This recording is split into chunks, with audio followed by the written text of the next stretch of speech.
right. We're back. We're back in Moria. We're back in Moria. This is interesting. I'm not sure. Oh, I see. I see what's going on. Sorry, you just have to click out of something there. Okay. Pardon me. That was just choking on water there. Difficult feedback. Nice to see the points and all there, the sub button and all. Yes, that's pretty cool. I must admit that's kind of a new experience. I'm going to need you to kind of go over with me all these things and what all these things mean and what everything can do. So, plenty of time for that though. We're still just kind of noobing it up here, and it's only episode 13, so while I think I have the procedure down, there's a whole lot of stuff that we can, I guess, start to explore. So, welcome back to Moria. We're not playing the usual Hobbit Burglar. I'm actually going to kind of move my chat around too a little bit here, so we don't get bothered by world chat. So we're in Moria, as you can see, and Mauricio, my main burglar, through some heavy-duty play yesterday. A lot of it, we streamed for 7 hours yesterday. That was a long stream, but it was pretty cool. Hey, Swimmeroo, welcome to the stream. Sorry, I think I missed you. I think you were actually ahead of the Rose Garden, but it popped up weird. Anyway, let's just write it off to new stream issues. So we're back in Moria. I am now level 60. And I thought one thing that would be really great tonight is just to kind of go through the Moria Epic Quest. The rush is over, folks. Like, there's not as many people in Moria, and we've got a little bit more freedom, I think, to move around and to chase mobs. So I decided to start with Volume 2. So basically, gotta love ads. And let's see, Swimmeroo has subscribed. How did... Swimmeroo! My first subscriber. Oh, with Prime! Ah, very cool, very cool. Alright, that's neat. I never knew you could... I think you told me about that. But yeah, look at that first! Boom! Yes, sir! Swimmeroo. Thank you, son. Volume 2... Book 2, Chapter 1. Basically, Book 1 was the whole process that we just kind of blizzarded through yesterday to get the legendary weapons. I have a legendary weapon now. It is here. I haven't really played around with it too much. I just put on one heraldry thing. But I geared out. I got all these nice teal pieces, including an earring and a ring combo from Karis Galadon, the home of the elves, that give me plus 15 melee damage. Ooh, boy. Just 15% raw damage, just like that. So pretty cool stuff there. Let's see here. What else? So, we're going to start with this. We're going to start with Book 2, Chapter 1. It's called New Residence. And the goal of the quest is defeat Gredbig within the Great Delving. I picked this up yesterday, and it is Chapter 1. So, Moria is... I believe it is Volume 2 of the Epic storyline. So this is Volume 2, Book 2. There are 7 books in Moria. I believe we're going to go through as many as we can tonight. So, we've got a couple of hours. We don't really have a whole lot else to worry about as far as questing goes. I've got all my questing done. So, it's basically just, we might mine the occasional ore node, but for the most part, we'll just try to... We'll try to do what we need to do to get through this epic storyline. Now, there's some pretty cool stuff that's going to happen as part of it. We're going to eventually run into skirmishes, our first set of skirmishes. So those little instances that I was kind of telling you about in previous streams, they'll be around, and also there will be some private instances that are pretty cool. Some I got to admit, I think there's one. There's one that always kind of gets me, and it's like, oh my goodness, it's kind of tedious, but since they kind of soup you up... Oh boy, alright, so there's a whole group of people here. You've got to be kidding me. All I want is to kill a few Gredbigs, and there's just a whole slew. So, and there's another one. Oh, my goodness, alright. Well, let's go somewhere else. It looks like this is a... Looks like this is a wash right off the top here. I gotta figure out where the other Gredbigs are. I know there's I know there are a few roaming around here and there. Let me think. Where would I... If I was a Gredbig, where would I be? If I was a bug, where would I be hiding? That's a good question. Okay, so we have to kill 12 of them. Not a huge deal. That's a nice round number. I think I passed one. It was gray, so I just kind of gave it a pass. But it looks like there's just deep claws here. Okay. Where would I find Gredbig in the Great Delving other than that location? Could it be back here? Maybe one or two wandering around? At the very least, you're going to get a nice little tour of Moria. Now, as you can see here, the mobs are... there's a lot of gray mobs. There's a Gredbig. There's one. All right, let's get him. Whoa, some heavy-duty rubber banding there. What is going on? So, I was playing earlier. There's Trinket the Brave. He's on the opposite side of this great ravine. Nope, I missed it. And you have fallen into the depths of the Great Delving. My first death in Moria. Incapacitated by misadventure. How about that? I honestly think that was a case of me lagging a little bit. Welcome to Moria, folks. That's exactly what happens. Nice to know I'm not infallible. Now, an interesting thing there is I got flavor text. Okay, it said you have fallen into the depths of the Great Delving. So whenever you get flavor text for something, it usually is some kind of clue that there's a deed, that there's actually something that you can do more of. And I believe there is a deed in Moria for falling into the depths in every single zone. You fall through the cracks, you plunge into the abyss, whatever, however you want to call it, you die. So, not much harm in dying, honestly, especially from falling. It's just a matter of picking yourself up at the resurrection circle. Not like a lot of some other games where you have to find your body or anything. You just revive at the circle and continue on your merry way. Your equipment does not get damaged if you fall like this, so it's not like dying in combat. But what a way to go! That would actually be a pretty cool clip, you know. Just one wrong step, whoa, you're toast. So let's see here. Geostorm is hunting for something. So, as I'm mentioning here, I am level 60. So the quest itself is green because it's 8 levels or 7 levels below me, I believe. The mobs are actually 8 levels below my current level of 60, so that's why they're gray. I can kind of walk right up to these things, and they're not gonna even care that I'm there until I start hitting them, of course, and then they'll care. So, a couple of things to announce, just you know, like in general. I got to do this. I hope he's. I don't know if he's watching, but if he's watching, great. You know, he'll get to hear it right from me. But if he's not watching, I'm sure he'll catch it in a replay. Man Bear J, my friend Man Bear J. I went to his stream. We raided his stream after our stream yesterday, and oh, the Better Biscuit Bureau. So we raided his stream, and he, you know, what a nice guy. Like he's got an entertaining stream, which is one thing, but just a nice fellow, you know, and funny as hell.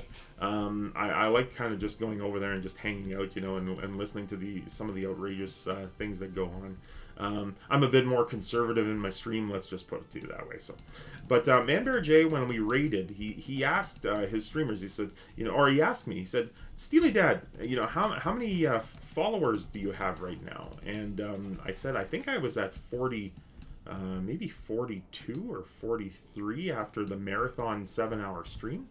So he put out a call out. I think he had about 30 people watching his stream after our raid joined, and he said, you know, go over there, follow the stream. Go over there, follow the stream. He got me to his gang got me to 49, and then I had a couple of old friends actually who I'd messaged about the stream, who used to be my kinmates back on Anor, who actually made 50 and 51. So it pushed us into the affiliate.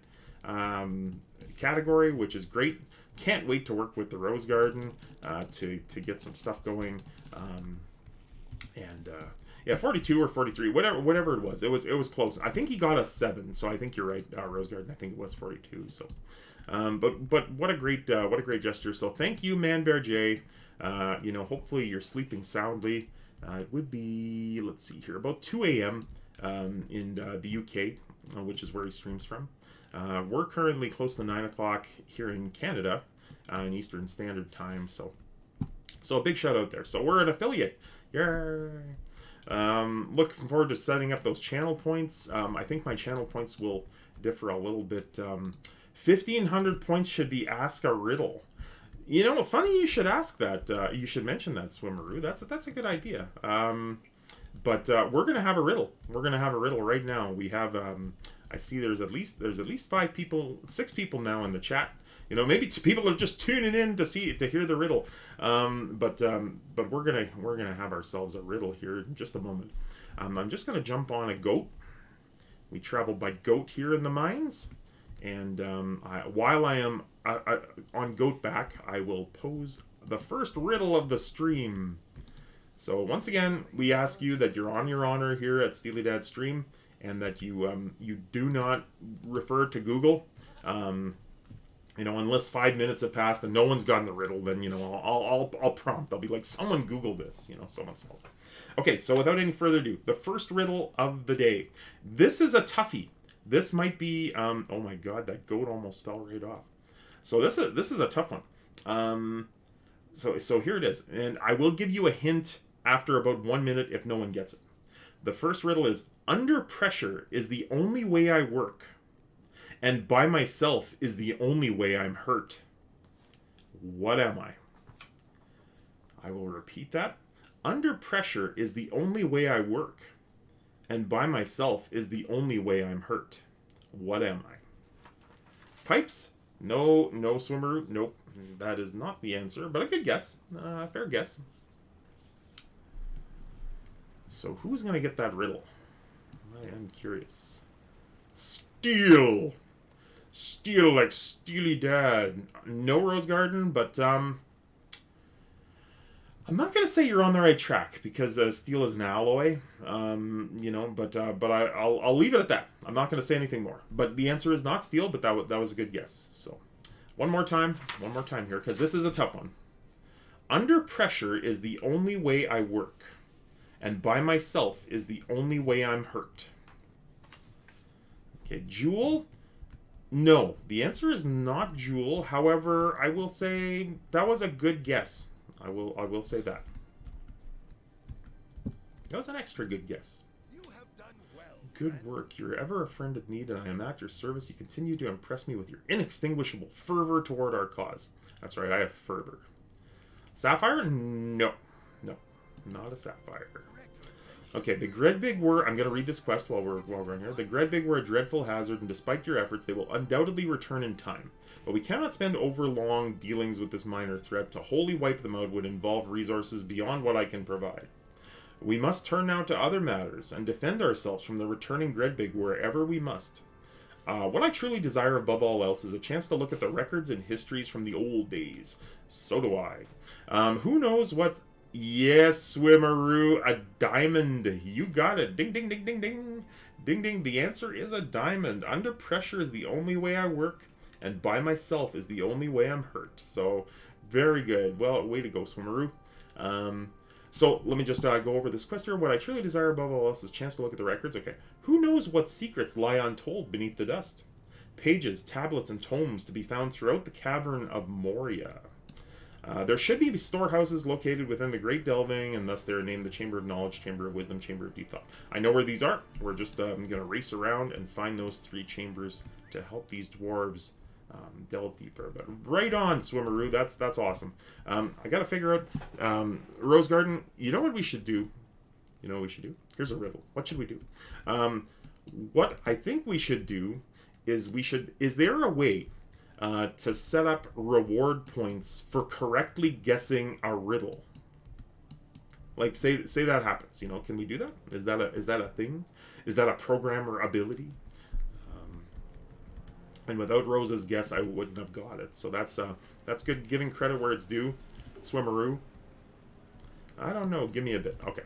All right. I'm not asking you to set it up, but I'm just saying, like, just, if it can be done, maybe it's something that we'll look into in the future here. So, okay. So we got to find these 3 chambers. I know where they are. I think one is actually... No, it's up on that hill. Okay. So, we had our first Falling Death in Moria, folks. We are streaming Chapter 2, or Volume 2, the epic storyline. There's the Chamber of Knowledge. Came upon an old strongbox in here. You find some withered pages within the... strongbox. The script is still legible. Very good. We still have to find the Chamber of Wisdom and the Chamber of Deep Thought. Funny thing, wisdom. We're going to talk about wisdom just for a brief second. So, some folks kind of, there's always that debate, what's the difference, or what would be better, to have intelligence or have wisdom? If you played a role-playing game, you know the answer. It's based on what your class is. If you're playing a wizard, you want intelligence. If you're playing a cleric, you want wisdom. But there's more to it than that in real life. There is intelligence, and there are those of us who are considered, that fellow's sharp, and that, he's a quick one, or she's sharp as a tack. She's very intelligent, that sort of thing. But it doesn't necessarily mean that person is wise. There's no way to do that. Okay, you know what? We will find some kind of riddle reward, or riddle me re. Or maybe we'll do a gift subscription if it's a really hard riddle. Maybe we'll do something like that. So that'll be pretty cool. So, and then you've got wisdom. Now, wisdom is kind of the ability to discern between making good decisions and making poor decisions, and also just like, now what is going on? I thought there was a thing here. Am I dreaming? Oh, there it is. Okay, I was around the corner. So, and just like, I guess possessing knowledge and being able to make good use of that knowledge to make sound decisions and recommendations. That's not the textbook, wisdom, but what you find is you can have knowledge without wisdom, and sometimes that can be dangerous. You can't have intelligence without wisdom, because you're smart enough to know things, but you're not wise enough to know when to properly or when not to properly do them. So, and then you could be wise without intelligence, where you kind of make decisions based upon personal experience, but it doesn't really mean you know what you're talking about. So, like, for example, can a man really give advice to a woman about, don't worry, honey, you can give birth, but I know this. I know the procedure. I've read books about it. I can tell you exactly how you're going to feel. That's a good, kind of, wisdom and intelligence, where they're not working in concert, so, which is more valuable? Well, to some, it depends. I'm getting lost here in the Great Delving, so don't mind me. Yeah, to some it depends, but I will say that, all of us are blessed with a little bit of wisdom, based upon life experience, and it kind of comes from, having gone through things and experienced things, and, coming out the better for them. So, I have to find this chamber. I think this is the way. All right. I think this is the way. So, yeah, so you've got those life experiences, and that's fine. So I find that a good combination would be, like, if you had some intelligence, if you can always gain intelligence too. You can always kind of study and, figure out what's going on. Or learn more, I guess. Read a book, pick up a book, watch a video, gain some intelligence, on a subject. So, a knowledge, I guess.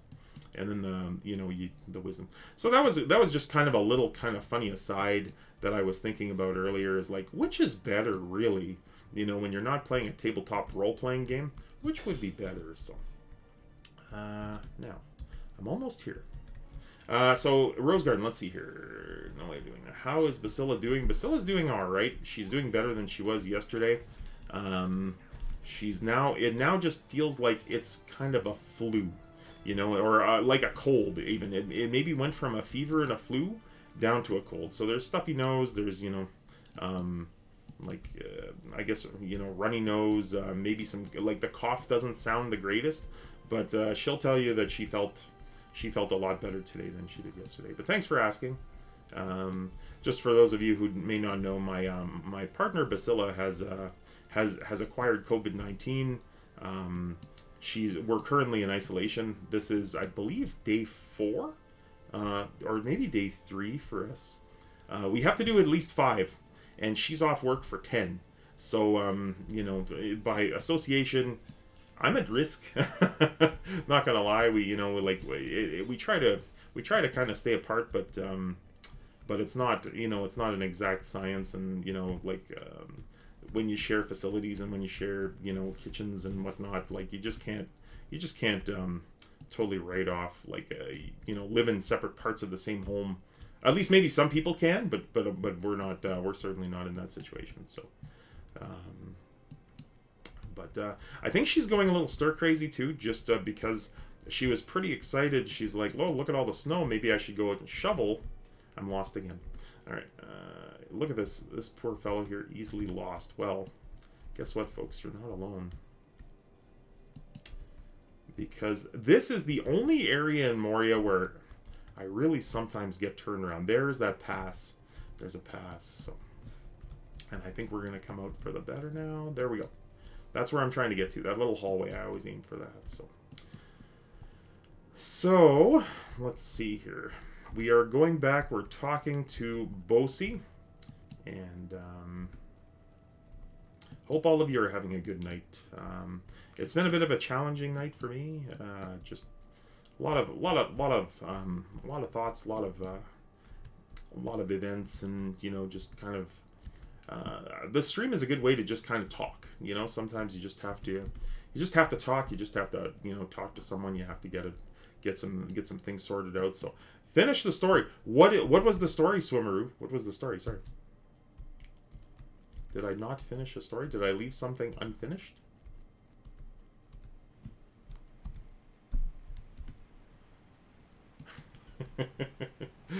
I'm the one who's telling the story. Little Pirates of the Caribbean there. We just talk too much. Yeah, that's just it. So sometimes you just have that gift to gab. But it's good to talk, because sometimes you can kind of be feeling one way, and then I hate to kind of go all Mr. Rogers, but I mean, it's just human nature, right? Where sometimes you're feeling down, and you just talking about Basila shoveling. Yes. Okay, so she was feeling a little stir crazy, and then unfinished tale covered by Swimmeroo. That's why you're here, Swimmeroo. You got to keep me in line here. There's Papa Bear, hotshot from Organized Chaos. So Basila wanted to go out and shovel the snow. Now she's just getting over COVID. She's having trouble breathing. She's all snotty and stuffed up. But she wanted to go out and shovel snow and get some fresh air. And I'm like, it may not be a good idea. You really should rest. What if you're outside and you kind of, when you're outside, it's cold out here. We're in Northern Ontario, Canada, and it's cold. Like we got about 10 inches of snow, and it was cold out. So if you're breathing that in, it can go right down into your lungs, and then you can get that, gurgly lung and whatnot. So it's kind of a crazy turn of events. But anyway, talked her out of it. Ended up going out and doing a little shoveling myself. Not a whole lot, just some shoveling and some brushing. The snow was actually very light, I guess because it was cold. So that's the end of the story. So yeah. So let's go over this story here. Chapter 2, Storehouses of the Western. What does that say? Storehouses of the Western Halls. Okay. So, excellent Mauricio, these records and histories are very old and probably harbor many ancient secrets. They're sure to be tremendously valuable. Bosi examines each of the records in turn, and his face falls somewhat as he reads. Records of goods bought and sold, inventories of iron and other materials. These are of some interest to be sure, but Bosi trails off. But then he brightens. He said, wait a moment. You might have something here after all. Okay, so I'll take the symbol of deep thought, because we just had some kind of deep thinking. We truly did. Is this better than what I've got? Oh my goodness. No, but it's close. It's close. Wow, symbol of deep thought. Excellent stuff. Okay, so these pages, and if you're wondering what we're doing, we're on Treebeard.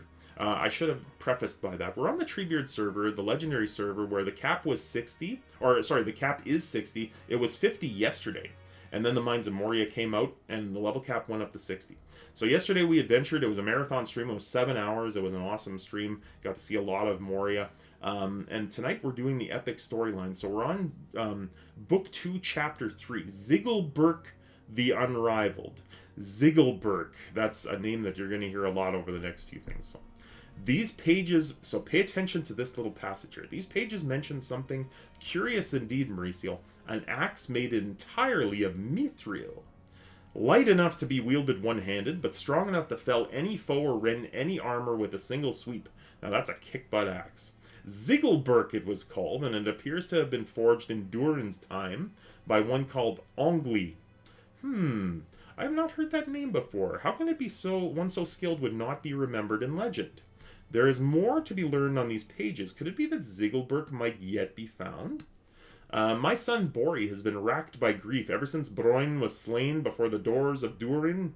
Bring him these pages and tell him of Ziggelberk. It will do him well to have other thoughts upon which to brood. See, sometimes you just have to go talk to someone and snap them out of their mood, you know? So that's a good thing we're doing. Go up the stairs on the eastern... I know where he is. He's in the Chamber of Command. Okay. So we're going to bring these dusty pages over to Bori.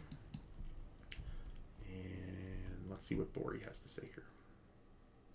Collected the dusty pages. Oh, these barefoot risen folks.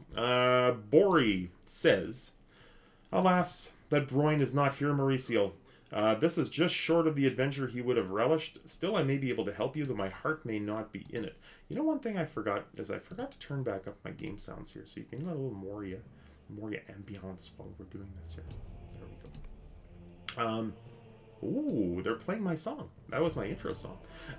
Anyways, still I may be able to help you, though my heart will not be in it. It seems that the dwarf who sought to forge Ziggelberk relished his privacy, and by the grace of Durin, he was given a secret forge by which to work. These pages do not reveal the location of the forges, but they do mention a trick of some sort that would open the door. The nature of this trick is lost, but these pages indicate that it was recorded at Katab Zahar, the word hoard of Durin, also known to us folk as a library. So, and speaking of libraries, let's see here. Oh, a riddle. We redeemed highlight my message. Okay. 1 second. I'm light as a feather, but the longer you hold me, the harder I am to keep. What am I? Are you a secret? Is that it? Man, Bear J! Look at this! Subscribe to Tier 1! Welcome, welcome, my friend. We were talking about you. I hope your ears were burning. Sent out some thanks. Welcome to the stream. Thanks for joining us. And no, the answer is not a secret. Okay, so I'm light as a feather, but the longer you hold me, the harder I am to keep. What am I? I got to give you the affiliate Subaruni. Subaruni. Oh, hell yes! I'm pulling out my Man Bear J there. That was one of my best attempts at imitating that fellow. So thank you very much, Jay. Thank you for your help last night. And wow, that's an awesome thing. So cool beans. Right on. Great impression. I will not do a couple of other impressions, because I'm not playing a bear. You do this thing where, you vote if you want to see a part of the bear that Man Bear J will reveal if he gets enough votes. Not going to do that here. My burglar is kind of curvy though, so you can imagine that. Breath. There it is. Breath. Yes, Rose Garden. I agree with you. I think that's it. Maybe when you make your Bjorning. Maybe. I'll ask for your help on that one. So, all right. So, yes, very well. Well done. All right. So, I'm just going to finish reading here. Katab Zahar, the library, was once supposed to be on the eastern side of the Great Delving, somewhere north of the Great Statue of Durin. I know where it is, so we're going to find that. Find the evidence there. Holy, that was tough. Yes, holy. That was a tough riddle. I've got another riddle for you.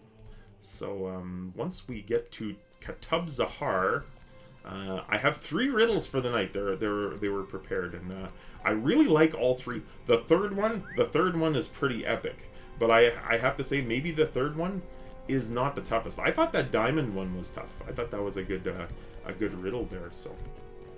So Man Bear J, still burning the midnight candle. You're still awake.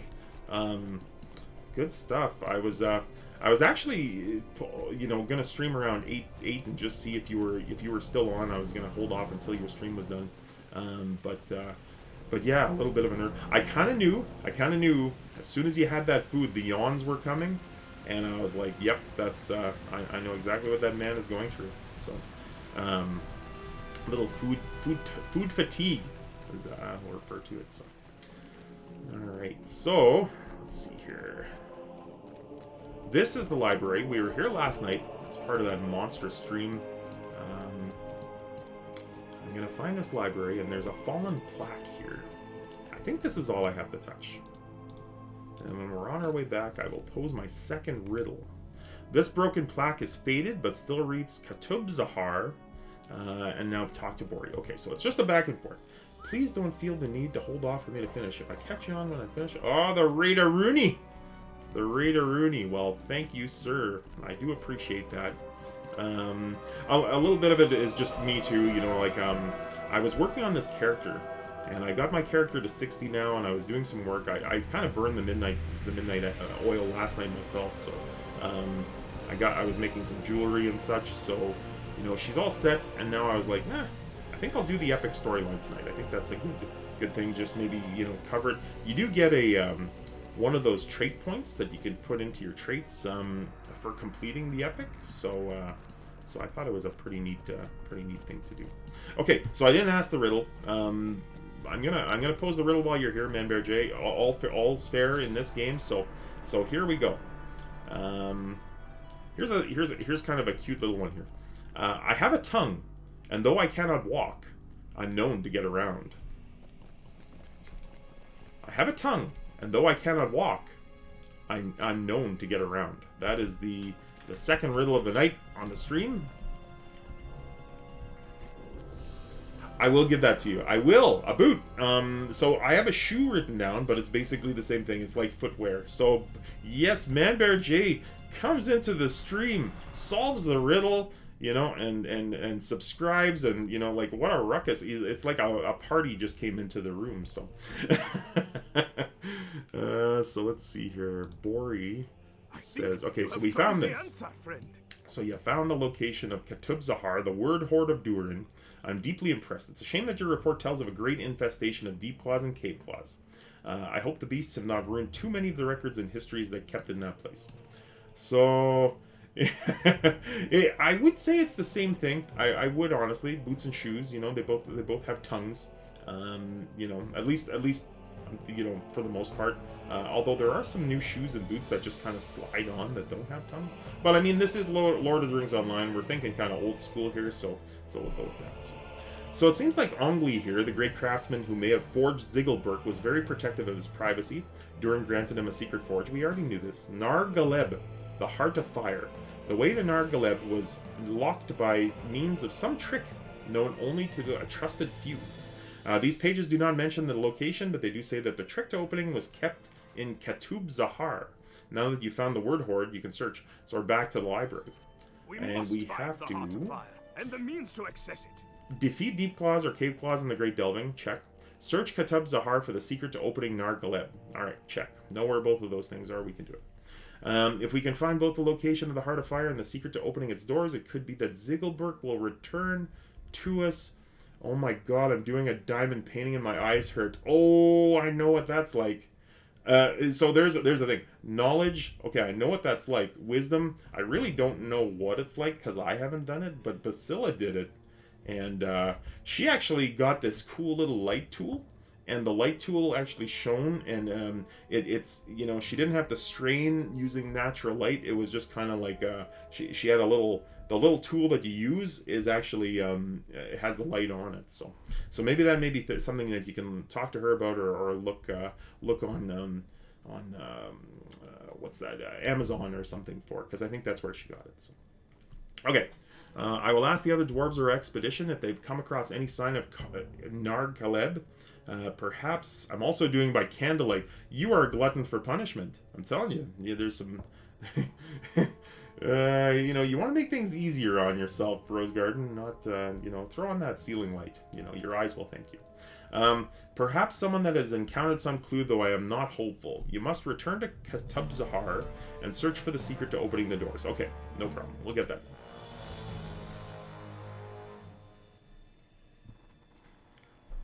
So thanks for joining us. I didn't even preface it. It is a Thursday night, January 6th. The mines of Moria are wide open. There were people actually in a different location where we went to get the Gredbig. So we went somewhere else, and that was kind of our first challenge. But thus far, now kind of clean sailing, or clear sailing for this next part. So, alright, so we're going to wait just a little bit. Maybe at the end of this book, while I'm getting ready to do the instance, I'll pose my third riddle. The third riddle pays for all. It's actually almost, it's almost a two-parter. But it's just one big long mega riddle, and I think making it the mega riddle is kind of like it's kind of like adding to the challenge level, you know. But it's a pretty cool riddle. I really enjoyed this one as well. So we'll get to that as soon as we clear out some cave claws, you know. And so if you're just catching the stream, we're in Moria. We're on Treebeard. This is the Day 2 of Moria. Look at this fellow from the Better Biscuit. There, Man Bear J, another Better Biscuit. They're all over those BBBs. Oh boy, alright. And I think he may have just cleaned this place out. Look at this. Wingardium Leviosa. Yes, indeed, High Elf. You cheer that on. You chant that levitation spell. Those BBBs running around all over the place. Now I will say this. So Manbear J's stream is I would say it's a good solid R-rated stream. You know, there's a lot of, there's some good banter in R-rated chat. So BBB.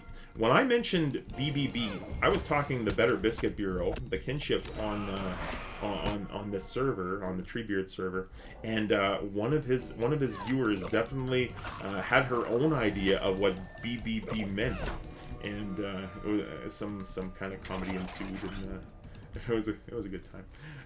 Patino Bowen, hello sir, how you doing? How are you this evening? What do we have here? What hosting? Wow, fantastic. And hey, so we've got Dominic 8666 also followed. So thank you both for joining and for following. Don't know if Dominic's still here. I'm doing much better. I was off to kind of a rough start this evening, but you know, sometimes you just have to talk and you know, chat it up with someone else, and yeah, and then you're feeling a little bit better. So this is great. So welcome to the stream, and what is going on here? Subscribe to Tier 1. Fantastic. Thank you so much. This is amazing. You know, this is all happening so fast. Oh my goodness. But thank you so much for that. That's amazing. You know, I'm kind of still figuring out the whole, like, what it all means, you know, like but I'm just enjoying the ride. So if you want to know, like, ignorance is bliss for me. I'm not you know, I'm not ultra familiar. I'm not like ultra stream savvy. But and there was the pages that we were looking for. They were actually in that nest. Just aside, but yes, thank you so much for that sub. And you know what? In celebration for that, now I think this is the first night of affiliate stream. We've had 3 subscriptions. Holy smoke! Like, what is going on here? I'm going bonkers. Well, I'm gonna celebrate. I'm gonna break out the third riddle. The third riddle is gonna get broken out right now. So in honor of Patino Bowen's subscription, Manbear J subscription, Swimmeroo subscription, and the follow by Dominic, you're gonna get the third riddle early here. So we're on the road, and here we go. So let me get on the bridge. This is a great place to tell a riddle too, right on this bridge. So here we go. I dig out tiny caves, and I store gold and silver in them. I also build bridges of silver and make crowns of gold. They are the smallest you can imagine. Sooner or later, everyone needs my help, but many people are afraid to let me help them. What am I? $10 on Patino Bowen solving it. My goodness, there's some faith. No pressure, Patino Bowen. No pressure at all. But, dwarves? No, not dwarves. Not the answer is not a dwarf. No. I will read it again after I turn this in and, read out the story. The Rose Garden. The Rose Garden. No, the answer is not fillings. No, the answer is not fillings. Let's see here. You're about to lose $10. Dentist. Yes, Rose Garden. Rose Garden pulls it out with the dentist. Well done. So the riddle was, I dig out tiny caves and store gold and silver in them. I also build bridges of silver and make crowns of gold. They are the smallest you can imagine. Sooner or later, everyone needs my help, but many people are afraid to let me help them. That's that was honestly one of my favorite riddles. When you stammered a little with dentist and crowns gave it to me. Yes, yeah, that was a fun one. I like that one. I like that riddle. So I'm out of riddles, folks. I only research usually 2 or 3 per stream. This must be it. The secret to accessing the heart of yeah, and I think what we're going to do is one of the first things I think we're going to do is we're going to add that as a channel feature. If you collect enough channel points, you can ask for a riddle. And then that forces me. I'm probably going to have to go and get like a big book of riddles. And then, like just kind of randomly flip to a page. So that would be fun. I actually do have another riddle, but I'll wait for it. And it's just it just popped into my head. So we'll ask that one. Okay, so we just got the stuff from the library, cleared out the cave clause, chapter 4. This looks very promising. Let me see what I can learn from these pages. Many of the words are faded and the parchment is rotten. Curse the deep claws and cave claws that now nest in Katub Zahar. Hello Energon. Thank you for joining. Thank you for your chat. Hopefully you caught that riddle. that'd be great. And how's your night going, Energon? 777. Use of this secret to opening the door used to be, or seems to be, punishable by death or imprisonment. Blacksmith Ongli could approve entry, as could Durin, of course. I cannot make out the next line, but here we go. The door will be hidden until the following steps are taken. This word must be Ongli, which means that he must be hailed as a master blacksmith, or congratulated for his fine works, or saluted, I think. So, hailed, congratulated, or saluted, and then these words are to be spoken. Bob Canon Zahuk, Klatu Verata Necto will open the doors. So we'll be sure to recite the proper words when we get there. Let's see here. What have I missed? What's up, Energon777? I might have to add something like that. I might do a poem or something. A poem. I already do a highlight for the day when I stream. Neat idea. Yeah. Hello, Energon777. The John Meister in the house. Not bad. How are you? Hello, chat. Yes, thank you and welcome. Hope you're enjoying the stream so far. We are in the Mines of Moria. We're completing the epic storyline. But still, interesting chapter this. Look at this. Half a riddle. We now have the secret to opening the doors, but not the location of the doors themselves. This is a frustrating turn. Speak to my uncle Broger about this, if you would. He's busy as usual organizing our efforts here within Moria, but he may have some idea that has eluded our consideration. Broger is wise and has a great store of knowledge in that old head of his. I would be very happy to have him giving thought to this adventure as well, for his input is certain to be valuable. Okay, talk to Broger. A common recitation. So let's see here. Not bad. How are you? Hello, chat. Yes, I think we read that. But yep, I'm actually doing pretty well. Night started off a little bit rough, but it's getting better. So, and I saw you on and wanted to chat a bit, sub and host, but I need to take my babies to bed. Well, thank you very much for your time, Patino Bowen. I'm really happy to have you. Thank you so much for that sub. That's so kind. There's some really kind people. Have a fantastic stream, Steely Dad and chat. I really appreciated that. And green beer, I love you with the shamrock. That's awesome, and I will take that as a lucky sign. So Swimmeroo hoists a brew. It's not green, and SKDX Killer, I saw you earlier, my friend. Supposed to meet with a viewer. Thank you very much for joining the night. We are adventuring in Khazad-dûm in the mines of Moria. We're going to talk to Broger now. Oh, no, not Killer. Yes, Killer. Okay. I don't know if I should tell that story, MBJ. I don't know, like, you know, about this, because I don't want to get Killer mad and have him leave, you know, or remind him of you know, maybe credits, where credit is due. So, okay, so let's, without any further ado, I'll let you guys sort it out in chat. Clean, of course. We're PG here, you know. Thank you very much. But we'll talk to Broger while this is going on. I do not have time. But welcome to the chat, Killer. There's too much to be done. My nephew has told me of this wild goose chase Mauricio. How can we be sure that Nar Caleb, this heart of fire, ever existed at all? We would have heard tales of such a forge, surely. And Ziggelberg, an axe made entirely of mithril? Ludicrous! That would surely have been featured in many of our tales before now, as all dwarves would sing its praise until the end of time. You would have better luck catching a wild redhorn goat than you would finding this ridiculous forge. This secret to opening the door that you have recovered is nothing more than a mad dwarf's mutterings. Well, I have had an idea. What if the goblins okay, have Broger, found I'll the take that heart of rebuke. Goblins in the Western Halls is our next chapter here, so you'll always have my respect for what you did before the doors of Durin, avenging my poor son with your excellent weapon. So his son went under, got pulled in by the Watcher of the Water, disappeared underneath the water. His fate is unknown, but it's assumed, he's presumed dead, so...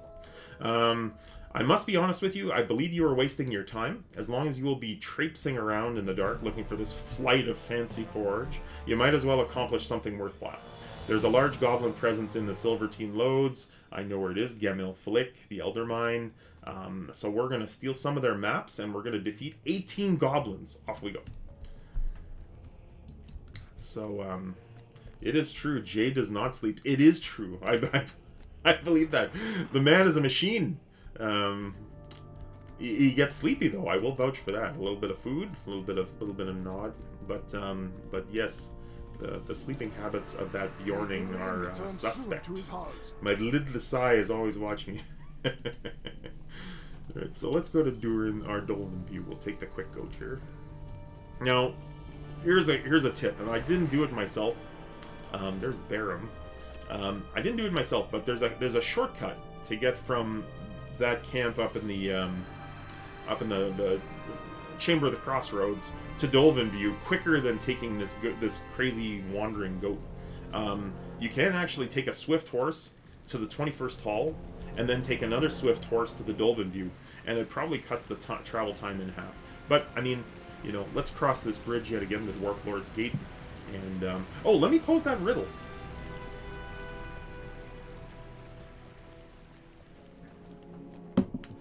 Okay, here's my riddle. I can hold it in my right hand, but not in my left.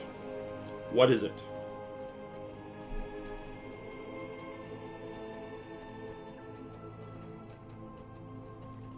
See if we can solve it by the time I get to the Dolven View here. I'll repeat it. I can hold it in my... Your left hand. Yes, sir. Man Bear J. Coming in clutch tonight. That's two. Ring it up for the Man Bear. Our second subscriber. That's still amazing. Yeah, that was kind of just one that I read in passing as I was going, and I was like, that's a good quick hitter. You know, sometimes you just need those quick hitter riddles, and if you time them right, they can baffle a few people. So yes, you can hold your left hand in your right hand, but you can't hold it in your left. You like that one, eh, Swimmeroo? I was kind of thinking that you would, so that's a good one. Oh yeah, those ones are great. Yes, sir. Alright, so down to... We are going to the Deep Descent. That's where we're going. I really could just run there. I mean, it's just down this hall, turn left, go across a bridge, and you're there. But, and I'm going to have to jump off this goat anyway. These goats are kamikaze. I will tell you, sometimes they careen dangerously close to an edge. And I don't know what the devs were doing when they you know, they obviously like rode the goat themselves and then kind of like did a pathing program and, you know, like followed it. But oh my goodness, I don't know if they were partaking in the Moria keg, or if they were just celebrating the release of Khazad-dûm by, you know, quaffing a few pints. But it's it's definitely definitely a wild ride on some of these goats. So, all right, so we're headed to Gamil Flick. Book 2, Chapter 6. There are a few folks here. One from Numenorean Royal Guard. Heard some good things about Numenorean Royal Guard. Seem to be a nice group. They take pride in their raiding. They do quite a bit of raiding. And they seem to be pretty... I have had a stable goat ride me off the edge of... That's what I'm talking about. And that's just not supposed to happen. I mean, that's like kind of... You know, you're paying for transportation. You're paying for a cab. You're paying for an airplane ride. You know, you're paying for some mode, and you expect them like to do their best to kind of get you there safe, not careen you over the edge of a cliff and to your doom. So, yeah, I definitely can see that. I haven't had it happen to me, but the kin chat today, someone asked, anybody's goat killed them yet? You know, or ride them off. Incidentally, I had my first Moria death today. It was a fall. I was trying to jump across a pit, and I miscalculated the... oh, there's that guy from the Better Biscuit Bureau again. Bloody hell. There's that sneak. Alright, there you go, buddy. He stole my mobs. I'm gonna lurk. Alright, Rose Garden, you lurk. You lurk it up. Happy lurking to you. You know, that reminds me of another story. So, I lived in a city, of course, like I am Canadian, and you know I've lived all over the kind of the province of Ontario, and I lived in a city called Kingston. There was this one elf I must have seen over 30 times. Yeah, that's what you were saying today. I had a French guy. I can't remember. I think his name was like Lumiere or Luminiere or something. So I gotta tell you, Man Bear J, I don't know if you saw the stream or you caught any of the stream from yesterday, because I know we were kind of streaming at the same time. And I had my first marathon. It was like 7 hours. That's arse punishing, you know, for 7 hours. But I had my first marathon stream, and this guy. So I skipped when I did the entrance to the walls of Moria. I skipped the expedition quests. There were like 4 or 5 expedition quests. You know, the ones where you go into the. Oh, there's a Moria sneak. I guess I can defeat them almost anywhere. I don't really have to go here, so I can go around. So I skipped those, and when I got into Moria, I was like alone. I had the whole Mines of Moria to myself. I think I got in, and I was really afraid of this one area where now I think there's a whole goblin camp over here that no one goes to. So let's see if no one's there. Looks like it. All right. So. Yeah, no fighting over mobs, no fighting over, you know, nodes or waiting for respawns or anything. And it just so happened that every time I was just about done a hub, I would see these 2 dwarves, and one was this fellow, like I said, I think his name was like Luminiere or Luminia, and I can't remember what the other one's name was, but, oh, I think someone just triggered that fall over there. Okay, that's cool. That's fine. So I know what you mean about just like keeping, you know, you keep spotting the same guys. But fortunately, I was able to kind of stay ahead of the curve. So I never actually had to compete. I got all the way after 7 hours of streaming to Durin's Hall, the one in Zelam Malek. That big hall in the middle. There's a big platform on it. There's orcs on the platform. I was able to get all the way there, and not a competition, no competition. I had a little bit of an easier time leveling, just because I do have the 2 earrings and the. Is it time for a face-off? Please, gentlemen, keep it clean. You know, just for the stream's sake. So my son is in attendance. So it's the killer. So I never had that experience about competing with mobs or anything. And I do have the 2 earrings and the pocket items, so I leveled the old-fashioned way.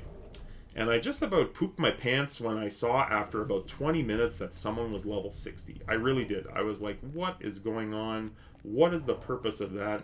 You know, you know, I just couldn't believe it. But I understand it. That's one thing. I do understand it. But me, I leveled the old-fashioned way. Time and just did all the quests all through Moria. Went like, Golden View, Silvertine Loads, back up to Chamber of the Crossroads, Durin's Way, down to the Waterworks, back and yada yada yada, on and on. Did all the zones. I read you loud and clear, Chief. Family friendly, sounds good. You guys can certainly engage in some, some interesting verbal sparring or whatever you'd like. I heard that someone completed the 12-man raid within 6 hours of the expansion launching.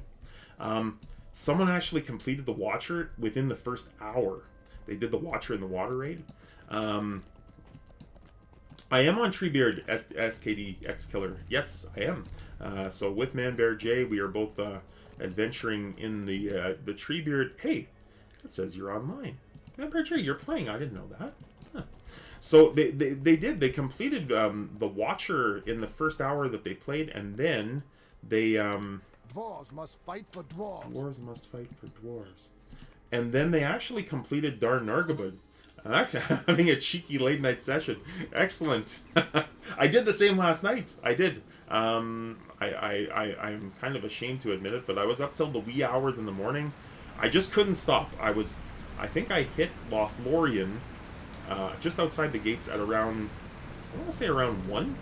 And I was level 58 and just 1 pip, and I was like, this would be a good place to quit. And then I looked at the time and I said, you know what, I don't have to work. I don't have to work tomorrow. And I'm really rolling here. There's no one here. I have no competition.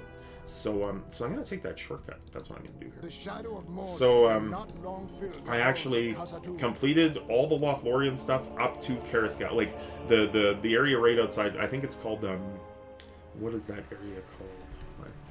Lidmalak, Dimril Dale.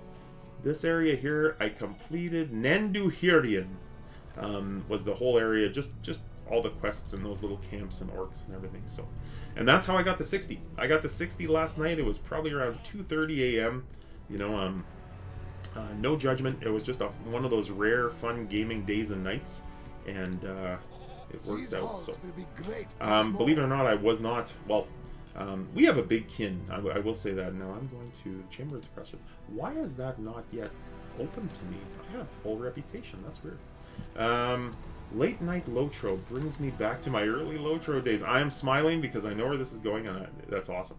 I didn't have my own PC that ran Lotro, so I'd sleep over with my best friends, and he fell asleep very early, so I'd sit in the basement for hours and hours playing till 3 a.m. That is awesome. That is better than my old reminiscing story. Somewhat similar kind of reasons. Basically, my partner at the time and my son both went to sleep at about 9 p.m. at night. And I was always a night owl. I was always up till 1, or 2 in the morning anyway. So that's what started me on Lotro. I finally broke open the box. I loaded it up. I played. And Killer has 96 characters. None of them have passed the 23rd level. He views Chetwood as endgame and thinks Jaggerjack as a raid boss. He should be. There are people who want. That's fantastic. I was 13 at the time of discovering this game. It was the greatest game to grow to and with. What? Manbear J, Bree is expansion content. Wow, that's awesome. That is awesome. I cannot complain about this errand of yours, Mauricio. You've slayed many goblins despite your search for a ford that likely never existed. So these cruel goblin maps tell me nothing I didn't already know, that goblins are filthy, disgusting creatures, and their maps are worthless. Show them to my cousin, though. Maybe he has more patience and will tell you something useful. Alright, so we're going to bring the maps to Bosi. I think he's just hanging out outside. Yeah.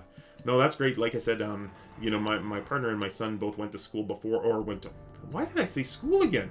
Maybe it's my son, and I'm just thinking, I think he has to go. So I'm 26 years old, with 13 years with this game. That is awesome. That is amazing. Maybe my little guy will be like the same thing. He's 15, and he just started playing. So will he be 30? And playing 15 years with Lord of the Rings on it. We don't know. It probably won't be around, I swear. We're kind of... I feel like sometimes we're hanging on, by a thread here. And then, because I'm not on the live servers and I don't know population, but he is. We marathoned the We marathon the Lord... Manbear J, you would appreciate this too. We marathon the extended editions over the Christmas holiday. So I think we started on Christmas Eve, and I think we went on to Christmas Day. Oh, there's a Kinney. I gotta salute him here.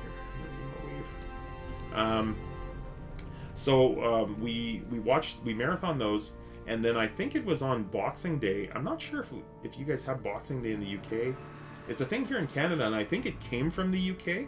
So it's like one of our colonial historic days. But anyway, on Boxing Day, December the 26th, we marathon The Hobbit, and he's like, I kind of want to watch The Hobbit now. So we put on the first of the extended editions. They're all extended. I think it was around 10 a.m. and I think we finished the last one. We do have Boxing Day, right on. Yes, I think that's a UK tradition that came over to Canada back when we were founded and all that. So, you know, us loyalists, guys. So then we finished, I believe, at like 10 o'clock that night or 11 o'clock that night. We watched all 3 Hobbit extended editions. So Lotro marathon, or Lord of the Rings marathon, and then a Hobbit marathon over the Christmas holidays. So, and that was the first time he's ever seen the Lord of the Rings trilogy. I am one of those dads that I don't like to push him to do anything, you know, like, I just kind of like for him to discover things on his own, and if he wants to do something that I like, then he can ask me, but I'm not going to push him. But this time he wanted to watch it, so. Did he enjoy Lord of the Rings? It's pretty hard not to.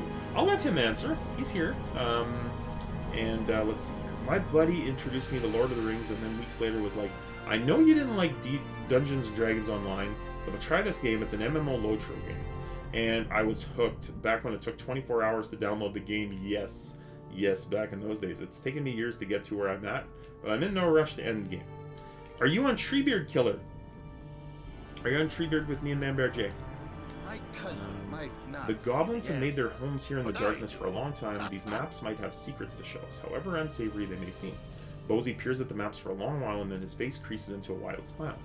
I may have unraveled our riddle. I solved the riddle. I do believe that we can discern the location of the Heart of Fire from these maps. And I'm in the kin. You're in Jay's kin. Oh, man. All right. I did not know that. So you're in the Flatulent Flautist kin. Yes. I may have waved to you in previous days. I waved to all the Flatulent Flautists. I was on my Hobbit burglar that I'm kind of taking on a journey, going on an adventure. And I actually saw someone at Weathertop at the Candate's camp from the Flatulent Flautist. Now, they were in that level range. They were like, you know, like level 22 to 24. Now, is this another Kinney of mine? Oh, no, I guess not. Okay, so, yes, and I waved, and, you know, the level was right. Maybe I waved to Killer. Maybe we've met. Imagine that. A chance meeting, as they say in Middle-earth. So I think it's great that Steely waves to every member of the kid. Well, I like to wave. I actually have it hotkeyed. I'll wave right now to Kinney here at Valerian. So let's move on. Chapter 7, The Empty Passage. Oh, we're getting closer. This is an instance. Surprise, Manbear J, it's me. Yes, Swimmeroo, my son. I enjoyed all the Lord of the Rings movies. So. My son and my first subscriber. I'm a, hashtag proud dad. Look here, Mauricio. The location of Nargaleb, the Heart of Fire, is on this crude goblin map. Bosi laughs, clearly enjoying the attention. Let me put it this way, friend. We know that the door to the Heart of Fire is sealed. Indeed, you discovered the trick to open it within the word hoard of Durin, but the goblins cannot know this trick. The pages that held the secret were disturbed only by deep claws. If the goblins had found those pages and understood their significance, they would have certainly taken them. We're not looking for a room. We're looking for a stretch of undisturbed wall behind which such a room could be hidden. And he's found the spot. All right, let me know when you're ready. Okay, we'll travel. All right. So let's see here. Swimmeroo, which was your favorite? That's hard. The Two Towers. Yes, I think I asked him that question, and he's consistent. So, I have a character in your kin, Steely Dad. You do. You're in Dances with N, Senator John 777. Which one? I'm pretty excited. Very good. If you don't want to tell me, you don't have to. But I am. If you've seen me in kin, I'm Mauricio. I'm also Grognak, the champion, and I'm Lem, the minstrel. Those are my 3 characters in Dances with Ents. So maybe we ran across each other. Maybe we even did something together. Mallwalker, yes, I remember that name. I remember that name for sure. I think you last played just around the Christmas break. I think that's the last time I saw you. Swimmeroo, that's great. Two Towers is a great movie. My personal favorite is Fellowship. Helm's Deep is pretty great. It stands up against Moria from the Fellowship, probably. Well, Energon, I usually plug the kin. I really do. It's I really enjoy Dances with Ents. I find that people are so friendly and willing to help. If you have a question, there's someone who probably knows the answer. And we drum up instances. It seems like today, for example, we have a kin named Doll, and Doll just said, "Hey guys, want to do a turtle?" And there were only about 6 or 7 of us that were of the level, but we actually put together a turtle raid. So we knocked down the turtle today. My first turtle raid in like 2 years. So it'll happen tonight or today. Okay, Bozy, are you ready? Here we go. We're gonna go. This is the end to Volume 2, Book 2. The Heart of Fire, the great forging room where Durin's axe was burnt, was lost so in ages past. we also did a Discovery Forgotten of the Treasury West room. Winds Level 54 to do the fresh Forgotten hope to Treasury, those Jay. who seek I don't to know, reclaim the let glory me see what level Khazad. Man Bear Jay is here. I'm gonna creep him. I'm gonna be a creeper. Man Bear Jay. Level 53, the Fanged Pit. One more level and you can run for Forgotten Treasury, Jay. There's some nice quests in the Silvertine loads for that, and fun little instance.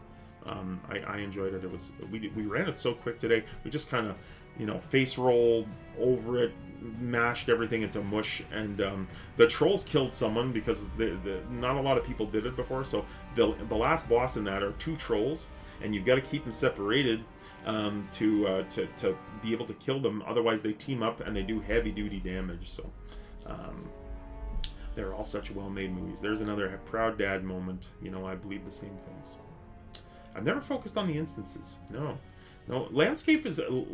I think you would really enjoy our kin if you weren't already in the Flatulent Flautist, because there's a lot of people who just they just love the scenery. They love the landscape. They love the quest, the missions, and whatnot. So, and the Nazgul in the Fellowship is what hooked me. Yes. Okay, so I'm traveling with Bosi. This is kind of don't mind me. This is good chat, folks. I love talking the movies. Manbear J had some good chat in his stream earlier about the movies, and I try to contribute one of my kind of philosophies on the race of men and the theme of redemption that kind of happens throughout those movies. So. Okay, so we're going to the Legendary Forges. The chance that the Mithralax Zigglebirk might lie within. All right, I can't describe what a boon that would be. Let's go. Did you hear that, vile Gredbig? If I ever saw this, a bug this size, like built like an armadillo in my house, I'd probably run screaming. I am not a big fan of insects of any kind, except for maybe bees. I will say that I love bees. I really do. I like to watch them fly around. I like the real big ones. And I know how valuable they are to our life, and all, like pollinating all those vegetables and food that we eat, produce and whatnot, anything that's grown really. So, and I mean, without things grown, you wouldn't have meat either. So, basically, bees are the origin of the world. There's a good clip, like go bees go, pro bee. I'm afraid of them. I'm afraid of bees. When they get too close to me, I kind of panic and and I run in the house and I won't kill them. I'll slaughter a spider, man. I'll take the biggest shoe I can find and the spider just boom. And I know they're good. I know they kill harmful insects and whatnot, but I just can't abide them in my house.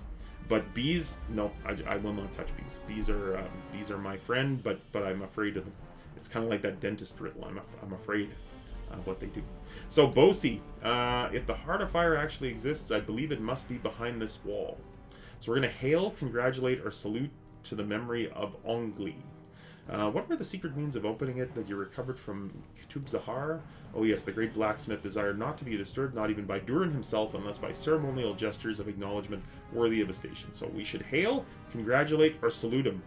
This, I was attacked by a wasp nest as a child. I now instinctively stay away from them. I understand that.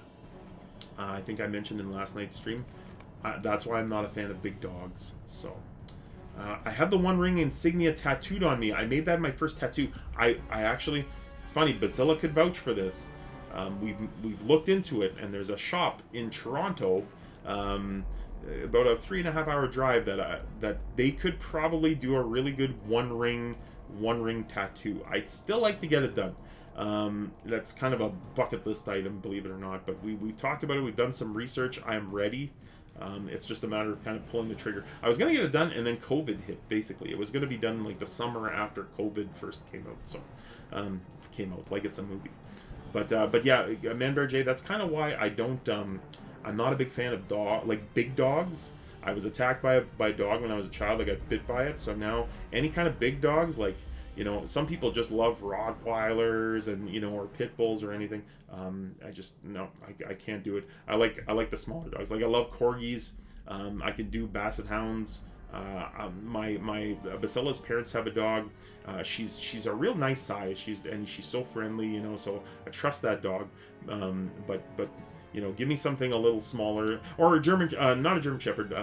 I've heard they're very good dogs too, but they tend to bark a lot, or they're very protective, and I don't want them biting anyone else. But a golden retriever, that's another thing. So mine was just the Mordor language, but if you got the ring, that'd be cool. Mine's just wrapped around my bicep. You know, back when I was a younger man, I actually wanted to get, you know, back when everybody was getting thorns around their bicep, I wanted to get a chain. I wanted to get like links of a chain around my bicep when I actually had, like, you know, I was working out and I had some biceps. You know, but yeah, that's cool. That would be something to see. So very cool, Killer. We get something in common, and you kind of have already done something that I want to do. So Swimmeroo may not have even known that. He just said, "Wow." So maybe, you know, maybe he didn't know that his dad was still in the market for some ink. So, but that would be the only thing that I'm gonna get. That's about it. So, okay, so I gotta salute. I'll salute. I'll do that. So let's hit the thing. Salute. Well, look at that. Will you look at that? We're right after all Mauricio.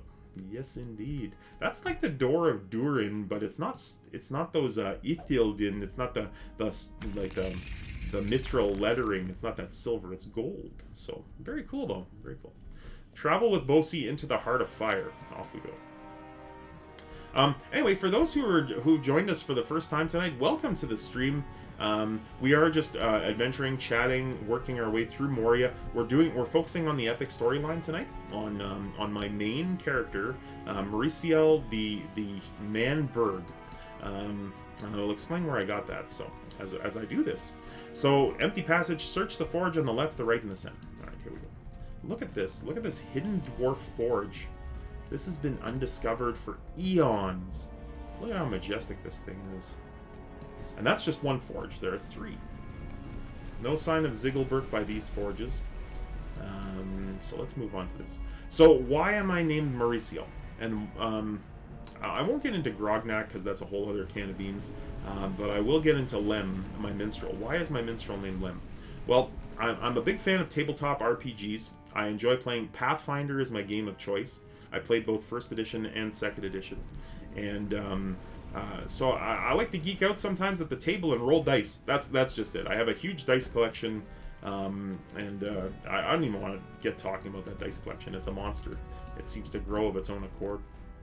But Mauriciel is from the Pathfinder world, and she is the legendary rogue of the Pathfinder world. Just as Lem, my minstrel, is the legendary bard of the Pathfinder world. So that's the reason why I've named those 2 characters. And Mauriciel in the thing is an elf.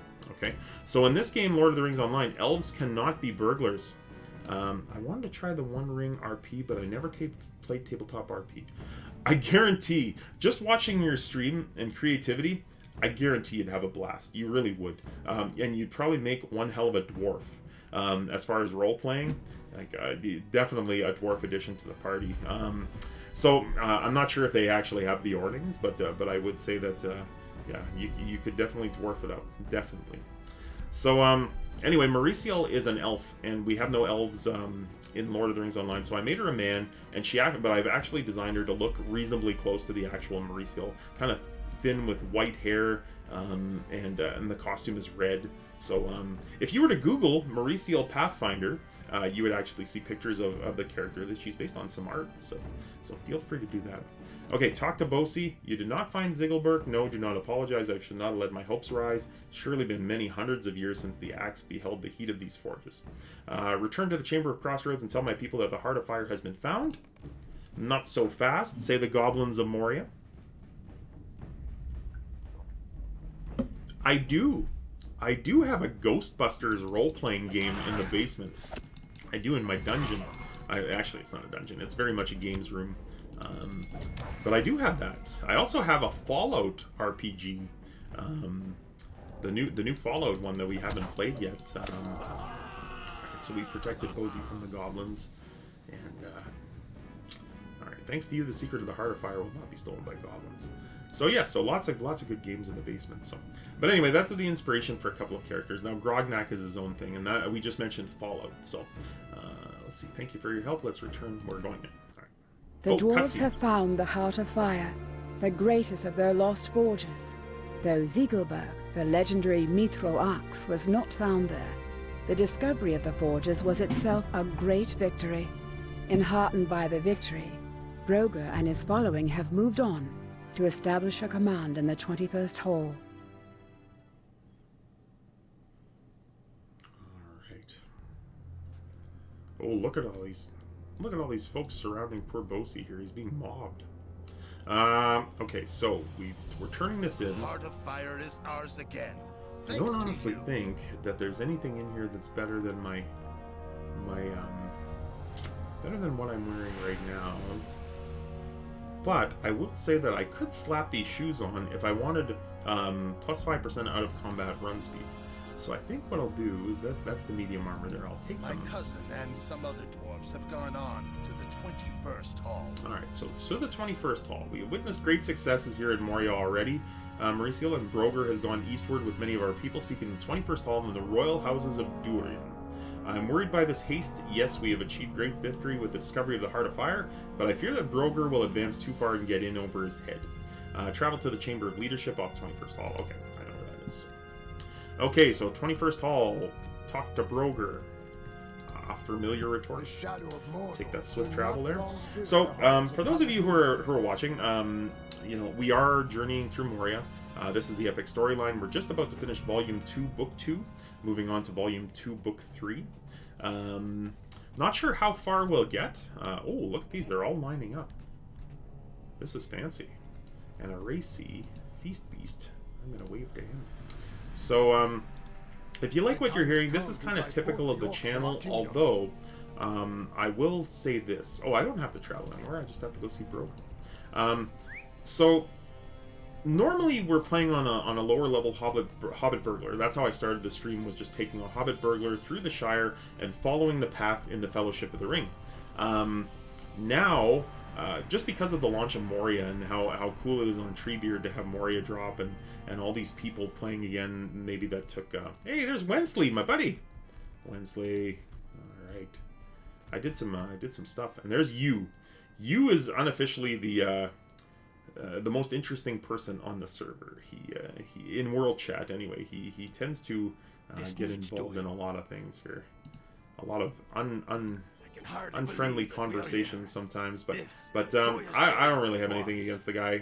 He's never really been mean to anyone that I know of. He's been a little outrageous, but I mean, you can excuse him for that. Server villain, yes, that's a good word for him. So, and organized chaos. I've met a couple of their people, and one of their people was Pellinor, I think his name, or Peldir. Really nice person. He comes across as a bit of an arse in chat sometimes, but actually, like, I met him and he was good. I thought that was your All right, so the time of the dwarves is truly at hand, Mauricio. The time of the dwarves is truly at hand. How ludicrous we were to fear that some curse might lie upon Moria after all these years. Had we returned before now, Moria might be thriving already.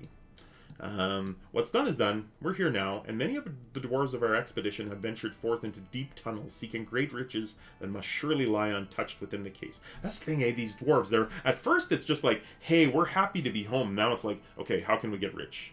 You know, they kind of progressed really quickly, you know, but maybe it's just Broger. Broger, the chapter is called An Overzealous Explorer. So if you come across Roker or Utrig during their explorations of Zelamalek, be sure to lend them any assistance they may require. They set out through the southern passage. I know where they went. All right. And there's Claus. Claus, welcome to the kin. Claus is new. Joined our kin last night. First level 60 Bjorny. Jay asked a question about leveling in world chat. And you said get good. Oh boy, no. I think they just have this a bit of a supercilious manner, you know. But the thing is here's my opinion. If you want to know my opinion about organized chaos, and if there are any organized chaos people here, you know, I'm just being honest with you. I honestly think you guys really enjoy like being a big fish in a small pond. There aren't a whole lot of pure raiding kins on the server. I don't know I ran here either. I don't even know. So, like, I think it's really cool. I'm not, like, I think it's cool that they have the gumption to you know, to get ready, to do things as a team, to load up on all those missions, all their XP boosts, 200% XP boosts, all the blue bar you can imagine, join the server, and 20 minutes later, you're level 60. And you're ready to run raids. Like, that to me is it's definitely a team effort. You have to put some effort into that kind of thing, and they certainly did. So I'm not going to accuse them of and there's Sam Squanch, Better Business Bureau. I think he's one of the big potatoes. I think he's one of the people who helped to run that kinship. Here's a burglar trick. Look at that! Didn't even break my leg. So the kin. Sometimes I hear them on chat, and they're actually just a nice bunch of guys. Like, they're just kind of bantering and, you know, calling each other out, calling each other names. Not my thing anymore. Maybe when I used to play, I really enjoy raiding. I was kind of a raid leader on a kin, and I was a kin leader as well of a kin that enjoyed raiding. So, but I never really pushed anyone to do anything like that. So, yeah, if that's their jam, you know, all the power to you. But, Hail woman, I have been exploring the lost halls of my fathers. It's a remarkable experience. The great history of this place fills me with wonder at every turn. I feel the same way, Roker. I feel the same way. Roker's eyes narrow, and then he stares piercingly into the shadows. Did you hear that? There's someone there. Prepare yourself for battle. Oh, I'm ready. I'm ready. So, the thing is I serve you by expiring. Oh, a riddle! We got a riddle! Alright. I serve you by expiring. I'm quick when I'm thin and slow when I'm fat. What am I? Anyone can guess. I serve you by expiring. I'm quick when I'm thin and slow when I'm fat. Anyone can guess. I would say a very wealthy, distant relative who may have, you know, aged a lot in the past few years and kind of got old and slow, like Bilbo in the Hobbit movies compared to Bilbo in the Lord of the Rings movies, and he leaves you a giant fortune. You know, he leaves you a couple of trunks of chests. I think that's that would be a good that'd be a good thing. Oh, sorry, back to Broger. But does anybody know this riddle? This is good. I serve you by expiring. Oh, look at that! Yes, a candle. Critique Canaan. Critique Canaan. I think that's it. Welcome to the stream, and congratulations, buddy. Give you a clap. Welcome to the stream, and thanks for solving that riddle. Awesome. And hello, Swimmeroo. I think our friend deserves a good Swimmeroo welcome. Hi, darn, that one has gotten me 3 times now, and I can never remember it. You know what? When the answer came out, I kind of felt like I'd heard something similar too. But it stumped me for a time. So,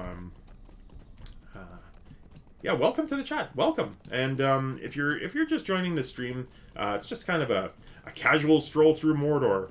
No, it's a casual stroll through Khazad-dûm, but not so casual. We're actually working on the epic storyline, and just kind of talking, doing some riddling in chat. Welcome to the chat. Yes, there it is, the proper Swimmeroo welcome. And thanks for joining. So, Let's see here. Chapter 3, An Overzealous Explorer. Okay. So he owes you his life, Roker. He's always been headstrong and impertinent, and I cannot blame him here. Desire to claim the riches of Khazad-dûm has blinded many dwarves. Oh my. Oh my. Okay, I just realized what instance this was and what book this is. I never ask people to stay. Really, I'm like, you know, you can come and go as you please, you know, and whatever. And I think the worst I did was, like, send someone over to Manbear J's stream and tell them, hey, it looks like you're on and on, when it was actually me filtering the wrong thing. So, nice to meet you, Critique Kanan. That was an awesome way to make your appearance in my stream. Anyway, book 3 has one of the best session plays in all of Lord of the Rings Online. You play as, well, I'll leave you to it, but you play as an actual character from the books, and or no, it's actually not. But I think you're there when he's there. So, but this is he's a beast. This character, it's actually quite funny. So he owes you his life. All right, tell me more about the Uruk Scout. So stay tuned. Is what I'm trying to say. After all that. Are you certain that the Uruk you fought had bore the mark of the White Hand? That is very unusual. What compelled these creatures to enter Moria? They certainly did not come the way we did. That means they must have gone around the mountains and come in from the east. But for what purpose? Some suspicious plot is afoot, and I do not like it. It is no matter. Any orc or Uruk is a threat to us, and those of the White Hand no less than any other. Search out the orcs of any allegiance throughout Zelamalek and the Redhorn Lodes and defeat them wherever possible. The only orc I like is a dead orc. The only good orc is a dead orc. Defeat orcs in Zelamalek or the Redhorn Lodes. Sorry, off we go. There's Neon. So my kinmate Neon, had an interesting thing. I think one of her children. Let's see here. Unrelated, but you actually say Kanan right, and that doesn't happen often, so I appreciate it.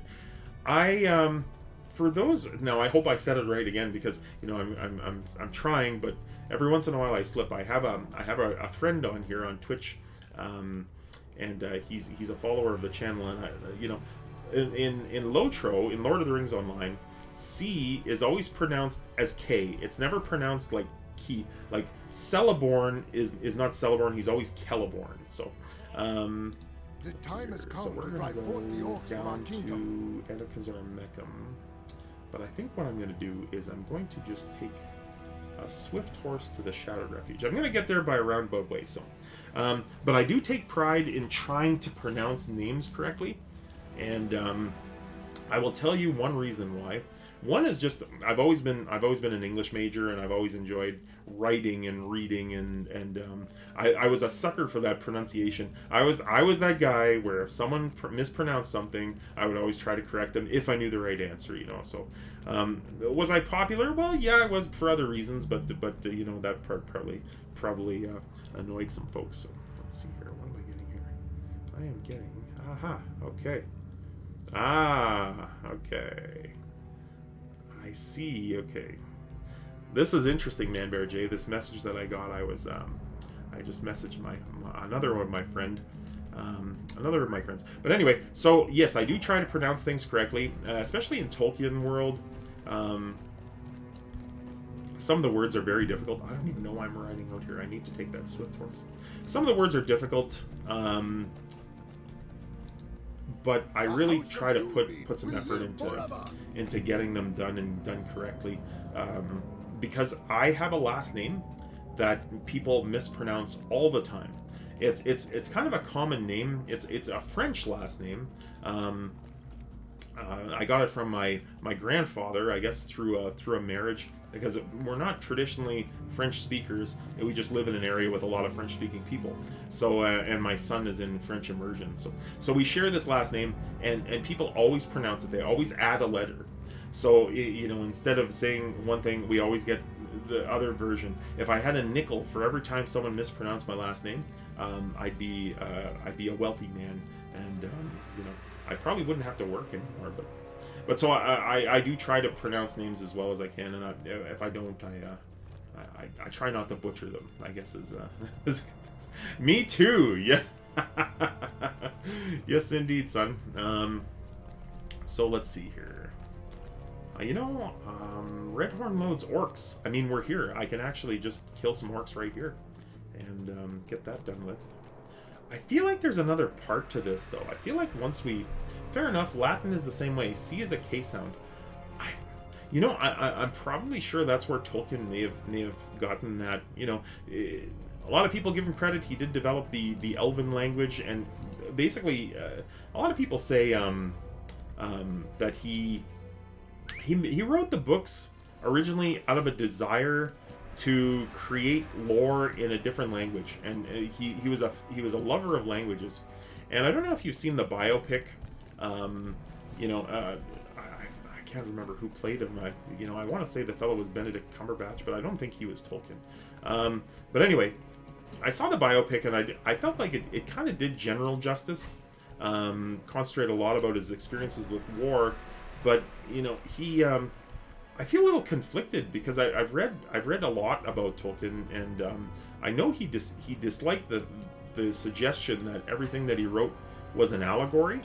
Sorry, I'm just trying to get to an orc area, but the Scarn is calling my name here. Tolkien was a linguist at heart. It makes sense that he would take inspiration from existing languages to form his own. Yes, it does, and that's, I guess, to be long story short, that's what I believe the inspiration was from. Disliked is a light word. He despised it. Yes. So a lot of people are trying to make out like the Great War was like the war of the First World War, the Allies against the Axis, etc. And he always claimed no, and he very tongue-in-cheek at the end, he kind of made a joke. He's like, I dislike allegory, and I've disliked it ever since I was old enough to discover it's, be wary enough to discover it's. Nicholas Hoult played him. Ah, yes, okay, yes.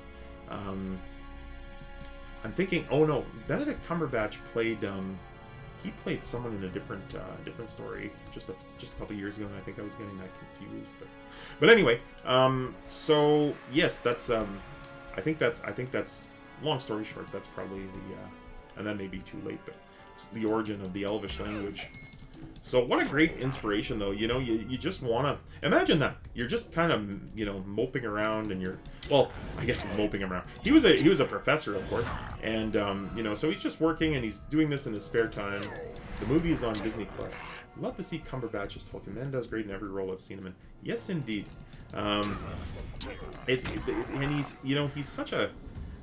He's such a great actor. He can. Marvel movies are not really that great of a stretch for an actor to play in. A lot of it is like the appeal, the look. He looks like a comic book character, etc. And they seem to get the casting bang on.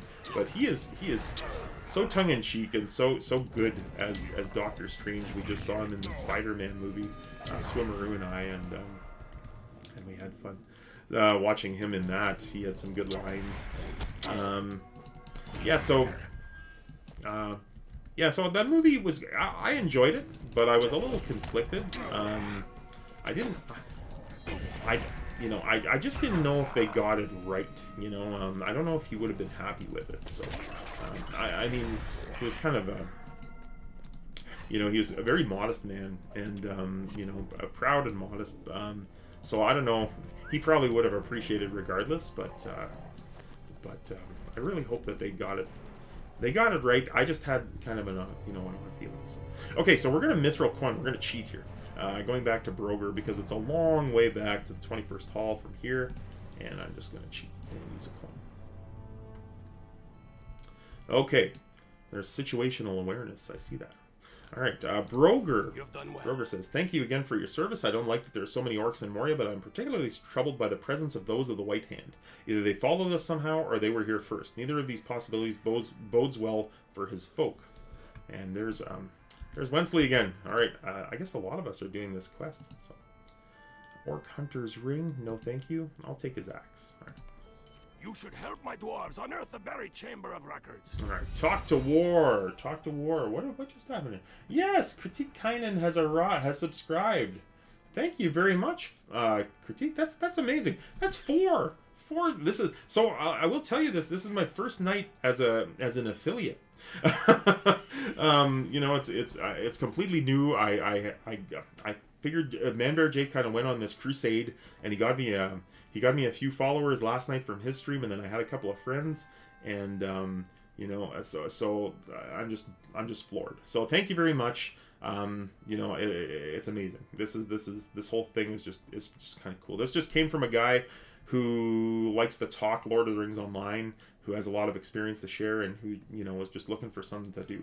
So I was one of those followers. Congrats on affiliate. Thank you very much. Yes, sir.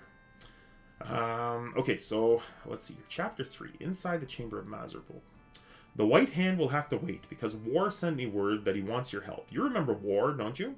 He supervised the opening of Holland Gate, and has a very high opinion of you, as do we all, of course. Alright. As a linguistic person, 25-plus year fan of Tolkien, it's an honor to meet you all. Yes, that's the kind of fellow we want. A person after my own heart. I first read The Hobbit when I was, I believe, 8 or 9 years old.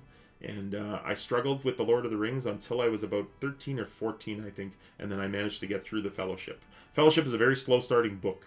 So, but then when this came out, this was like, oh my god. If I jump into this world, I'm not coming out. And 13 years later, I'm still here. So, I'm doing this. So, who would have thought?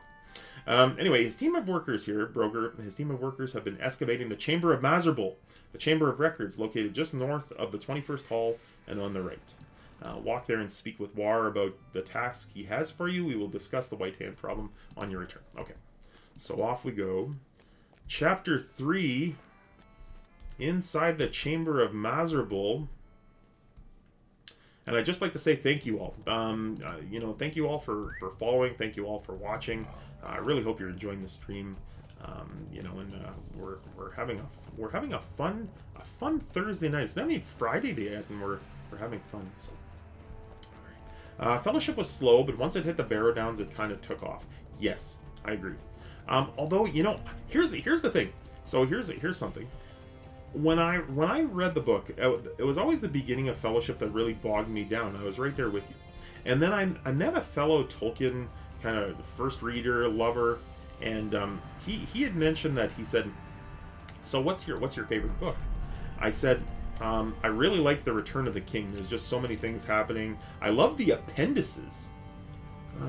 SKDX Killer, I live in the northeastern U.S. We're getting 8 inches of snow in the morning, so it's a low-tro night. Killer. We had, and it kind of slows down at Rivendell too. Yes, it does. That council chapter is huge. It's, I think, about 40 pages just for that council. So, definitely. But I like that. I like the chat. I like the banter back and forth. Like, well, we didn't know that happened. Well, that's why we're here, I first read The Hobbit at 5 and Lord of the Rings the next year, and at least once a year since. I was the kid who read the library. Awesome stuff. Manbear J2 is a good piece nonetheless. Yes. So my friend who I was talking to about this, he said, you don't like Fellowship? You don't like that beginning? He said, I really like it. It's so mystic. It just, like when they escape from the Shire and the chapter, the Shadow of the Past chapter where Gandalf is telling Frodo about the legends, it's just so like haunting, and they captured it well in the movies, the candlelight and the stories that Gandalf is saying. It doesn't seem like it drags at all, even though it's background info, which is amazing. Maybe that's just Mr. McClellan playing Gandalf, but I mean, he had me mesmerized. So, but anyway, and he said, the chapter where they're escaping and they're going through the Shire, and it's like it was night and it was dark, and since they were hobbits, they moved without making a sound, like they were all wearing magic rings. Really good language, and just you can totally picture that, just part of that mastery. So, and then I really started to appreciate the beginning of the book. So. Okay, so War. Something collapsed the roof of this chamber. Says, there you are, Mauricio. I have some work for you if you don't mind getting your hands dirty. Steely Dan, dirty work. Even though I'm tired of doing it sometimes, I still do it for these dwarves. So, this place was called the Chamber of Maserable because it once stored important records of its day. At some point during the long years that Moria stood empty, the ceiling seems to have collapsed. As you can see, the whole room has been filled with rubble and debris. We're trying to search through the debris for anything of interest. Help my dwarves. Okay. Well, there's some debris up here. I don't think this is the debris, though. I think I'm searching the wrong debris. No, that isn't. I think it's over here. I think it's the one over here. It's been a while since I've done this quest. About 2 years, I believe, since the last time I did this. No, I'm stumped there, too. Is it this one? It is. Searching through the debris, you find a damaged book. The Book of Maserable. Okay. I gotta bring it to Broger. Alright, so back to Broger. Moria takes us, let's back to the back and forth Lotro, like send you someplace God knows on. But anyway, it isn't so much that it's slow. It just lasts a long time. Like, Tolkien describes everything, and that makes it seem like very slow to open the book, but it also lends... Who's this? Aerosol. I've already waved to him. It also makes it seem very slow to open the book, but it also lends to a picture without effort. That's one of the things that I ultimately grew to love of Lord of the Rings. You don't have to wonder or fill in the gaps of what something looks like or what's happening. Very true. One thing I really enjoyed, and don't apologize, I'm a rambler, folks. If you watched my streams, I seldom kind of add filler. I'm not silent very often, so I did this because I have a lot to say, so never apologize for rambling. It's kind of a gift, I think. Anyway, so in The Hobbit, there, and I believe I read Tolkien talked about this. There are so many kind of unfinished tales, like he in The Hobbit is where he first talked about Gondolin and the Elder Days and a lot of other stories, like the Dark Lord, a lot of stories that weren't really part of that tale but had kind of like unfinished threads that just went. And it was so nice to see them come together in the Lord of the Rings and more talk. And then again in the Silmarillion, which is it's arguably my favorite of the works. It's just it was put together and published by his son and Guy Gabriel Kay. But I love the legends of the old years, of the Elder Days, and how those come to be. I also, as I was mentioning earlier, let me talk to Broger. I'm rambling. Read this book. Broger takes the book from you and flips gingerly through some of the brittle pages. His breath catches as comprehension appears to dawn on him. Alright, this is the Book of Maserable, and it seems to contain a record of Balin's settlement. It is grim reading, Mauricio. If you would be so good as to bring it to my cousin Bosi, he will want to see it. He always had more of a stomach than I for records such as this. I do not want to read of their horrific end. It is enough for me to know that they are dead. Bosi is still in the Chamber of the Crossroads. Okay, so we're going out there. So I was about to say the Silmarillion is my favorite, but you beat me to it. Yes, and yes. And that's another book that people have difficulty with the first couple of chapters. Because it's just laying the groundwork to the pantheon of gods and the mythology, it's difficult to get through those first two chapters, and then starting from chapter 3, the story kind of takes off. Most people disagree with me, but I love the lore and history aspect of Tolkien's work and how consistent and intricate it is. Yes, the man was, and not to mention the scale and the depths he takes it to. I mean, he created an entire world.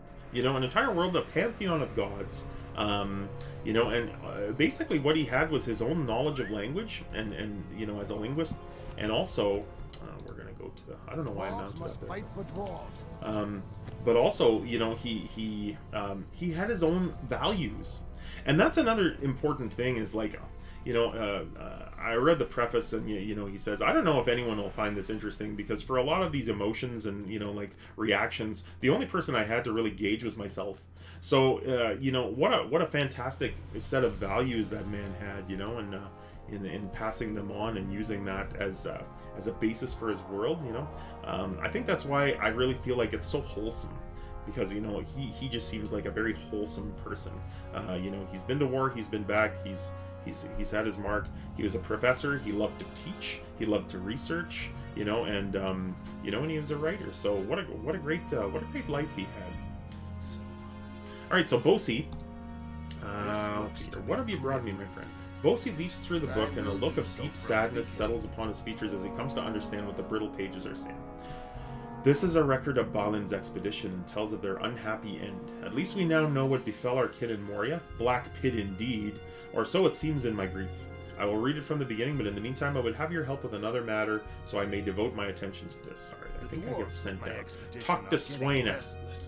One of my dwarves, a miner by the name of Swaina, has taken it upon himself to attack the goblins of the Silverteen Lodes.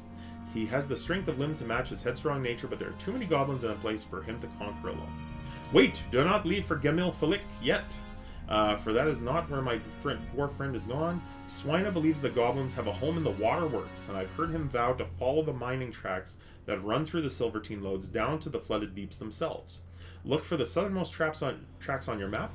You will find Swina searching there for goblins. Alright, I know where Swina is. He'll continue to read from the book, but you must journey to the southwest. Alright, off we go! Yes, I'm going to take the shortcut here, and I'll try to remember what I'm doing. So one thing I was going to kind of get into, is since we're talking books and, and books, movies, and Tolkien lore, as we adventure through Moria, is the fact that, the appendices. The Return of the King has almost a mini book in itself, just with the appendices. They're of course at the back of the book, and there's also a section in there, I believe, on time and a calendar, and but the appendices are written into several different categories. Like you have the of dwarves, where it talks about dwarves. And here's a funny part. We're in Moria. I'll give you a dwarf story that always made me laugh. Will not long fill the halls of Khazad-dûm. It's been a long time since I've had a conversation like this. Thank you greatly. Most people I know who love Lord of the Rings watched the movies once or read pieces of the book. Well, it seems like we're kind of on the same page, critic. So thank you for being here, and thank you for yourself. That was awesome. I mean, you were here like a few minutes, and already it's like finding that talking like old friends. So I like the appendices for the same reason as Silmarillion lore and backstory and depth. Yes, so the one appendice about the dwarves is it talks about the Great War of the dwarves and the orcs and how it started. So if you follow there's a I guess a YouTube channel called Nerd of the Rings. They're very good at explaining backstories and using visuals that really help everyone kind of comprehend and follow along. But they talk about the deep war in the places under the earth between the dwarves and the orcs, and how Azog the Defiler, who was the leader of the Moria orcs, slew. It was Thrain, son of Thror. Yes, Thorin, son of Thrain. So it was Thrain. How I believe or was Thrain taken? Someone went up. I can't remember that. I think maybe it was Thror. Maybe Thror survived the battle. I thought in the movies he was beheaded, but I don't think he was. I think he went to see if he could get back into Khazad-dûm, or Thrain did, and that's where they captured him. That might be it. But anyway, one of them went into Moria. They got thrown out onto the doorstep back by the orcs, and they were hacking the body and throwing the pieces to the birds. It was just disgusting what they did to this poor dwarf. Anyway, when it was, I want to say it was Thrain, but when the Thrain heard about this, maybe it was Thrain, because maybe Thror was the one who was killed by Azog. I haven't given that a read in a while. I'm guilty. I'm kind of telling a story without doing a little bit of background research or recent reading. But the moral of the story is that when Thrain found out the what happened to his kin, it said Thrain brooded upon his throne for 7 days. 7 days he just sat there and brooded on the crimes against his kin. And finally, on that 7th day, he got up and he said, "This cannot be borne." And that's when he summoned all the dwarves in Eriador and in the Grey Mountains, all to join his claws as sons of Durin, and from the other dwarf houses, to wage war upon the orcs for the wronging of his kin. What a fantastic kind of lead-in. He brooded for 7 days on that death. So anyway, okay, here's Swina. Dark things. Bosun wants me to return. I cannot do that. There's goblins here. Alright. Let's kill these goblins. I believe that was Thrain. I believe so too, and I think it was actually Thror that went to Moria and was killed by Azog, and he was hacked up. I think that's what happened. So, because Thorin was just a sapling then. He was just a very young dwarf. Okay, so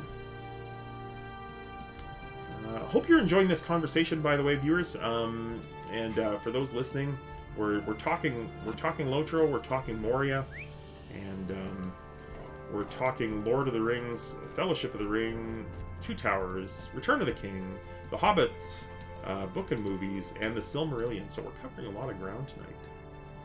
A lot of art to be studied and discussed.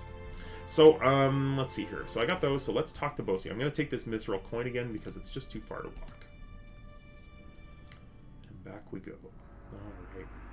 So we are back, and Bosi says... Thank you for saving Swaina. You from found... the goblins and from himself. You found Swaina. I'm glad, for he is strong of arm and valiant. We will have need of... I believe someone referred to Boromir as strong of arm and valiant in one of the books, so a little Easter egg right there. We will have need of him for many days to come. Welcome back, Swimmeroo. Welcome back. I hope he does not get himself into trouble before then. I've read more of the Book of Maserable. I am So worried let's see. that the account in Oh, the words book of caution. Maserable It is might worse than not I get expected. Balin's final lot was grim. I have not yet read all, but there is much we should take as a warning. They were greatly outnumbered, but seemed not to know this until it was too late. Return to the Chamber of Leadership off the 21st Hall in Zelmalek, and tell my cousin Broger to be more cautious. I'm worried that if we do not take lessons from this expedition, we may be doomed to his fate. Perhaps he's overreacting. Okay, maybe. Indeed, I hope this is the case. Alright. Off we go, back to Broger. And let's see here. I like the Sindarin name Moria, but I prefer the Dwarvish Khazad-dûm. I like the cadence of their languages, yes. Time has come to drive Interesting things, Martin. dwarves, you know. A lot of people give credit, to the elves. Oh, thanks for putting that do not fall on me, class. Thank you. I don't have a thank you, but I will thank him. Okay. So I'm back to this 21st hall. So interesting story, dwarves. A lot of people, a lot of people, and this is one of those points that could be argued, and this might be a good thought-provoking if you've been holding back in chat. Go ahead and speak up now and give your opinion. Maybe this is one of those poll things. But guess who was the actual firstborn race in Middle-earth? Firstborn race of mortals. I'll give you a big hint. It wasn't the elves. It was not. It was the dwarves. What a sky Abide beam. here a moment and speak with me. Oh, the fall of Moria. Oh, that's from the outside. Jeez, I'm only getting that now? That's interesting. It was the dwarves. So, Aule, the one of the Valar, one of the rulers or gods of Tolkien's world, Aule was a smith. And he partook in the song that basically created Middle-earth and created Valinor and created the world, I guess. All of the Valar created the world through their song. And exactly. So Aule couldn't wait. He had heard chat of mortals that were coming, and he couldn't wait. He actually, because he loved to create things, and he was the maker. He created the dwarves because he just didn't want to wait for the mortals to come. He wanted to share what he was doing with them. So, okay, my cousin has always worried too much. Balin came to a bad end, but this time will be different. Look at all the victories we have already had, and in so short a time. We will be fine, Mauricio. Do not heed Bosie's groundless worrying. He also always does this. The Moria has cost us so much already. Surely the worst is behind us. That's what you think, folks. We're on book 3. There are 7 books here. So. My nephew has come up with a daring plan. You should ask him about it. Alright, honor enough for both. Aid Bori with his preparations. My nephew Bori has come up with a daring plan. He's conceived a diversionary strike against a certain hall in the deeps to draw the orcs of the White Hand from their camp. This way a second group could enter the camp and defeat its leader. Alright. It will be dangerous for both groups, but it's a good plan. Imagine it. With one axe blow, we will cut the head off the White Hand presence in Moria. Bosie's fears will be assuaged in the face of such a victory. Will you help my nephew Bori? Sure I will. Alright, he's got 3 things for me to do. Thing number 1. We need weapons and armor that can be repaired or melted down. It's good enough for me. Collect these weapons and armor. Not even going to read it. He's told me 1 thing. Number 2. My plan requires as many courageous dwarves as will volunteer. Okay, that's number 2. So we need to find 6 dwarves. Number 3. Take it away, Bori. I need to know the lay of Stosnok if my plan is to succeed. Okay. Find the guarded junction on the east road and barrels of black powder. All right, all 3 I know where we're going. This is a long chapter though. This is a long quest. Okay, so let's see here. Another thing I love: Tolkien's utilization of music to the extent of literal creation. Yes, what an interesting creation story, and like, there was the one original god, and I think that was probably in place and would have never changed because of Tolkien's strong Catholic beliefs. He was a fierce Catholic and fierce believer in his religion. The shadow of Mordor will not long so we are fill the going halls of to- Khazad-dûm. oh, we gotta roam around the 21st hall here, so. Eru Iluvatar, yes. And and then he, in turn, created the Valar, who were to be the creators of the world. So we're getting pretty deep here. This is pretty deep mythology. Such a nice ring to the name, yes. Yes, it is a wonderful sounding name. What is this plan of Bori's? A diversionary strike? I'm old-fashioned. I did not understand. Okay, so I'm not going to go through all of these, but Skigny's on board. Sigthorn here is on board. Azog's folk have not yet fully repaid for their crimes against us. Fair enough. Who else do we have here? Let's see here. Yes, and then he created the Valar, and they sang the world into being, you know. And the world is much changed over the original world, too. I won't really delve too much of it. I will just say this. Read the Silmarillion. Do yourself a favor. Pick up an ebook. You know, download it to your Kindle. But go buy a paperback from a used bookstore. Buy that book. If you can find it as you know, what do they call those? Like a verbal book where someone's telling you the story, and you know, then go ahead and do that too. It's just worth it.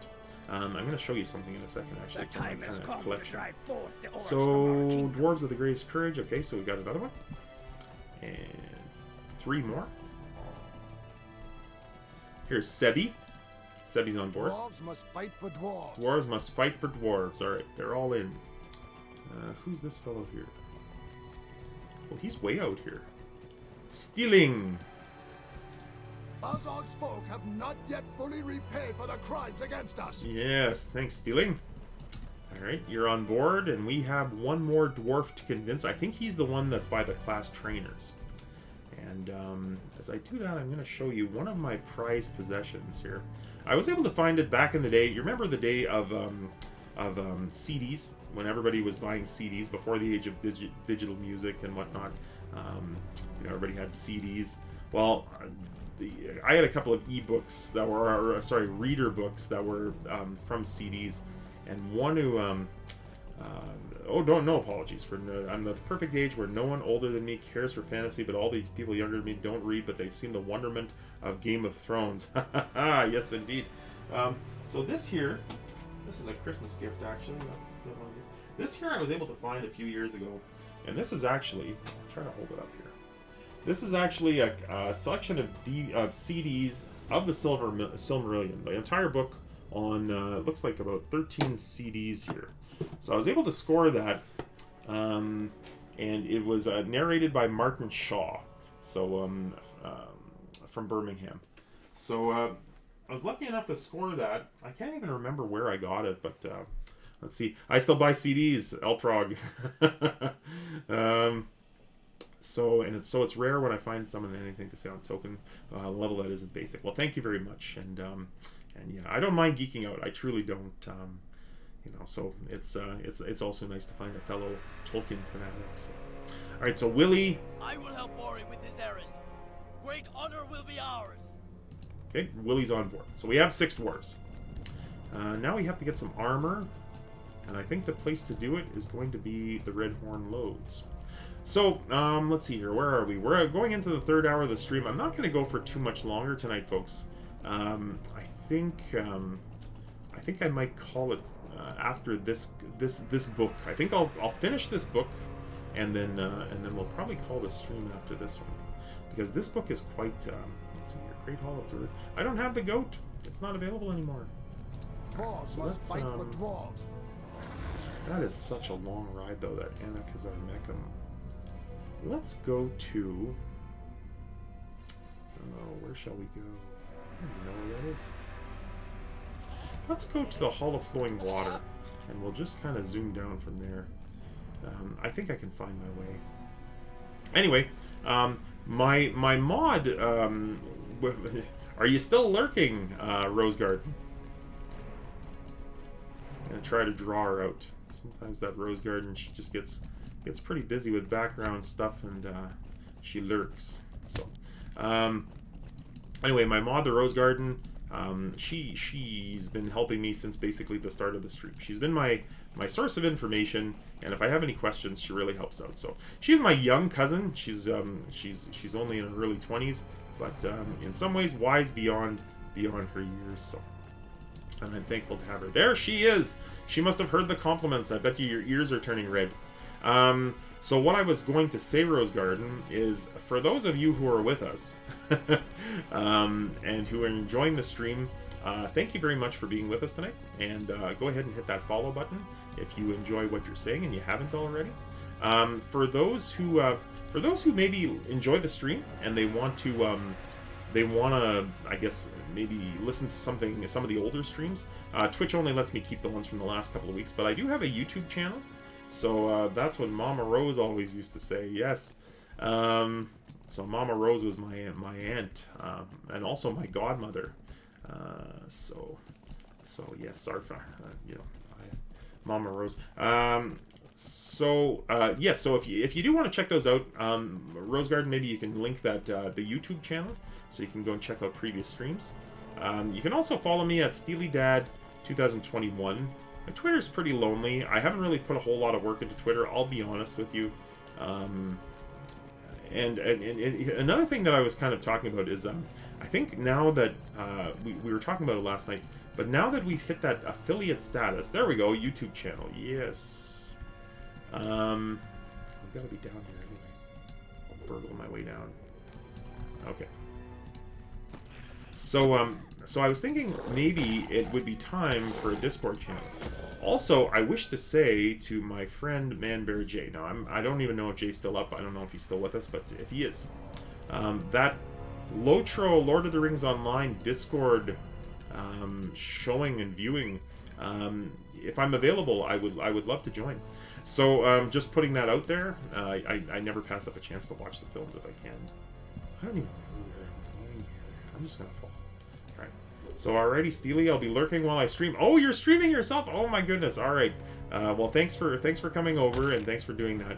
But I was giving out my email address, and it was SteelyDad2021@gmail.com if you had any questions or comments on the game, or if you had something that you just didn't want to talk about in chat, and or wanted to, you were afraid maybe I'll sound too much like a noob. Well, you're talking to a noob. I'm a noob at the streaming stuff. So dented armors, broken blades, cracked shields. Okay, I know where I'm going. We're gonna go this way. So jeez, I say we're going this way, and I had to cross that bridge. So I think we'll get a Discord channel going, and I think that's something we can put together and get going, where it might be cooler, instead of just sending me an email, to just like post stuff in Discord, and if I know the answer, I can. Maybe I can even help in real time, because quite often I get asked questions either in my kinship, or I've helped out my friend a couple times. He had a couple questions about cosmetics and wardrobe, and no wardrobe malfunctions, by the way, Manbear J, but just cosmetics and wardrobe questions, and I was glad to help him out. So if we have any of those, then I think a Discord channel would be a good idea. So you go back to lurking, girl. Go back to lurking on your stream. And thanks for posting that link. Let's see here. Discord is such a convenient tool for communicating with people who have similar interests. I heard people talk about it for years before I finally joined. Now I'm active in the Discord community. You're actually, maybe you're a little ahead of the groove. Basically, why I got Discord back in the day, Critic, is what? Okay, so I'm an old school gamer, and I remember playing using we used in-game chat for this at first, but in-game chat is just awful. So we used a press to talk chat. I can't recall. I had a server once upon a time, and it used to be the gaming server. It used to be the gaming device. I can't remember what it's called, but when I ran a kin, I actually had like one of those servers, and if anyone's out there and remembers what those servers used to be called, then I would gladly take your help. Why are these guys not dropping dented armors? Zelamalek and the Redhorn loads. I am in the wrong spot. Oh boy. All right. Ventrilo, yes, Vent. Okay, so I had my Vent server. So that was my first server, and basically I had to pay a subscription, to keep that server alive. And we all thought it was awesome. It was so much better than this in-game chat through Lotro. But then Discord came out, and Discord was free. So we all switched to Discord. But sadly to say, I was kind of in between playing Lotro at that time. I wasn't really into the game as much. I was more into tabletop gaming. So Discord was an opportunity for me to play with people who were, we used to play Pathfinder, the RPG, via Discord way back as far as 2015. And so long before COVID kind of made it a regular thing, what I'd do is I'd actually design the maps on Microsoft Excel and print off the grid lines. And I couldn't really do much detail in the map because there weren't all that many flip mats back then. So I used to do all the maps by hand, and by computer, and then I'd send those files off. And I had a friend who played in Florida, and then I had a Dom. Actually, he's a follower, real Mr. Dom. He's my cousin.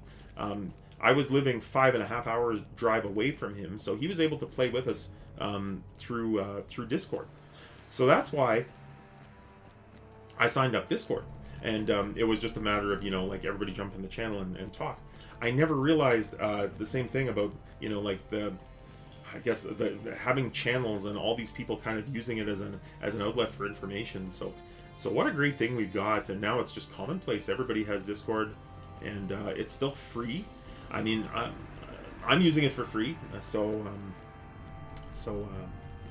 don't know if you have to pay for a server or how many premium features it would have that would be, attractive, but let's see here. I joined Discord around the time I joined Twitch, and I will never use in-game chat again. Yeah.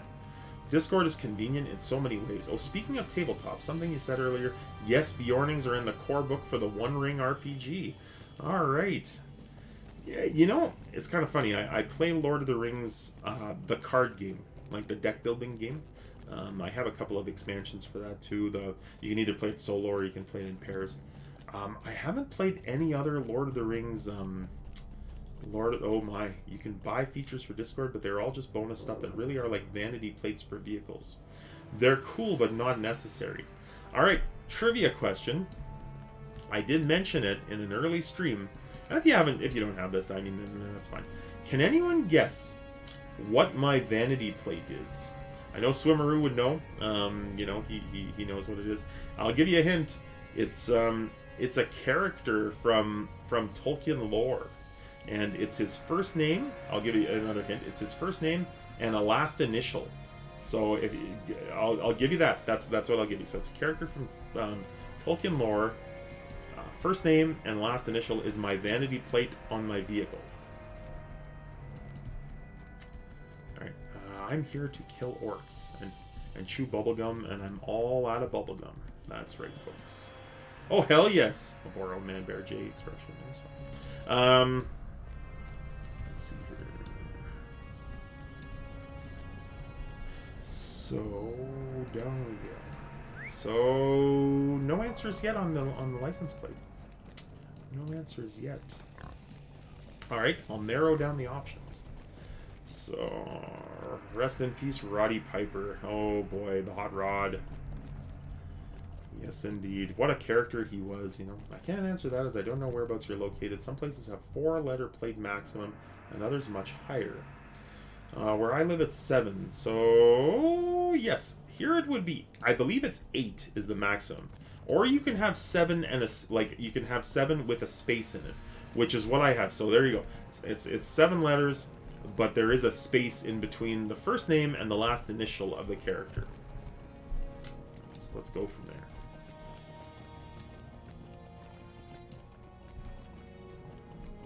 Well, I find a gang of orcs to just demolish out here. And I also have to find black powder. Let's see here. Alright, viewers, I'll give one more hint before we begin. The character is from this might really give it away. Maybe I'll let it simmer and let it simmer for a few seconds before I give it away. Because I think if I gave you which book it was from, you would probably be able to guess it like almost immediately. So I'll give it another minute or so. As we collect the black powder, and we're about to demolish some orcs, and then I believe after this quest, I'm really hoping that this is the last quest before the instance. I think it is Book 3, Chapter 7 that is the instance. That is just so much fun. It's one of my favorite instances. Session plays in the game. This is not the kind of riddle I'm good at. This is kind of a cheater riddle, right? It's kind of like what have I got in my pocket? Like, I know, but there's not really a riddle to figure out. It's kind of just a guess. So I will tell you the name of the book that it's from. It's a character from The Hobbit.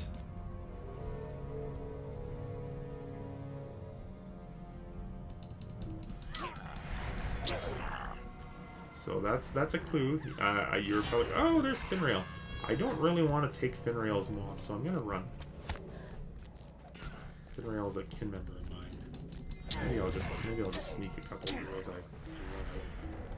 But I don't really want to do it. Finrail, are you here? No. Okay. I don't feel as bad now. They're not here. Yes! Bing, bing, bing, bing! We have a winner! Yes, my license plate, my vanity license plate is Thorin O. I got it as a gift from an old acquaintance back in 2000 and I want to say 2013. So I've had that plate now for about 8 years. So I don't know if it's 7 with a space or 7 and a space or 7 with a space. Yeah, I think we can have 8, but then there's 7 and a space. So the space actually counts as a digit. So, yeah, so there's the vanity plate. There's the, I used to refer to my car as the Oaken Shield. That car is no more. I actually sold my car recently and got a new one. So, let's see. What am I looking for? I'm still looking for 4 of everything. Okay. So hopefully you guys are having a good night. I mean, we're closing in on the 11 o'clock hour. It's getting a little on the late side. But late for me too, although I'm off tomorrow as well. It's my last booked day off. I've been on holidays now since, I believe it was, my last day of work was December the 22nd. So I've been on holidays for a good, almost 3 weeks, and do I miss my work? Well, yes and no. I miss my work the way it should be. And maybe a lot of you are in the same boat, I'm not sure what your occupations are, but COVID has certainly impacted my occupation in that I used to travel, and I used to give information sessions on something that's very close to my position. And ever since COVID came out, I haven't been able to travel. I've gone through several lockdowns, and I do work from home. I still work from home. But it's just not the same. I really enjoy traveling. I like spending time in the car. I like listening to music or, putting a book on or whatnot. So if you were similarly affected, and I guess it changes depending on where you are in the world, how much your COVID crackdown is. But I am in Canada, and,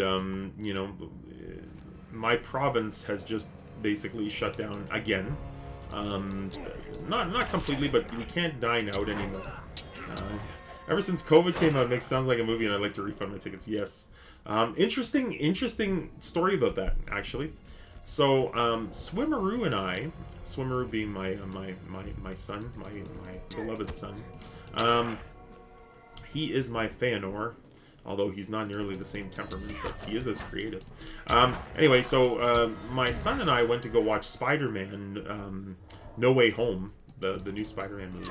And when we got there, and one of our favorite things is, we'll go out and watch trash, but we'll actually, eat, we're quite fond of eating popcorn and, drinking soda or juice or whatever and watching the show, and it's just, just a movie theater experience. So,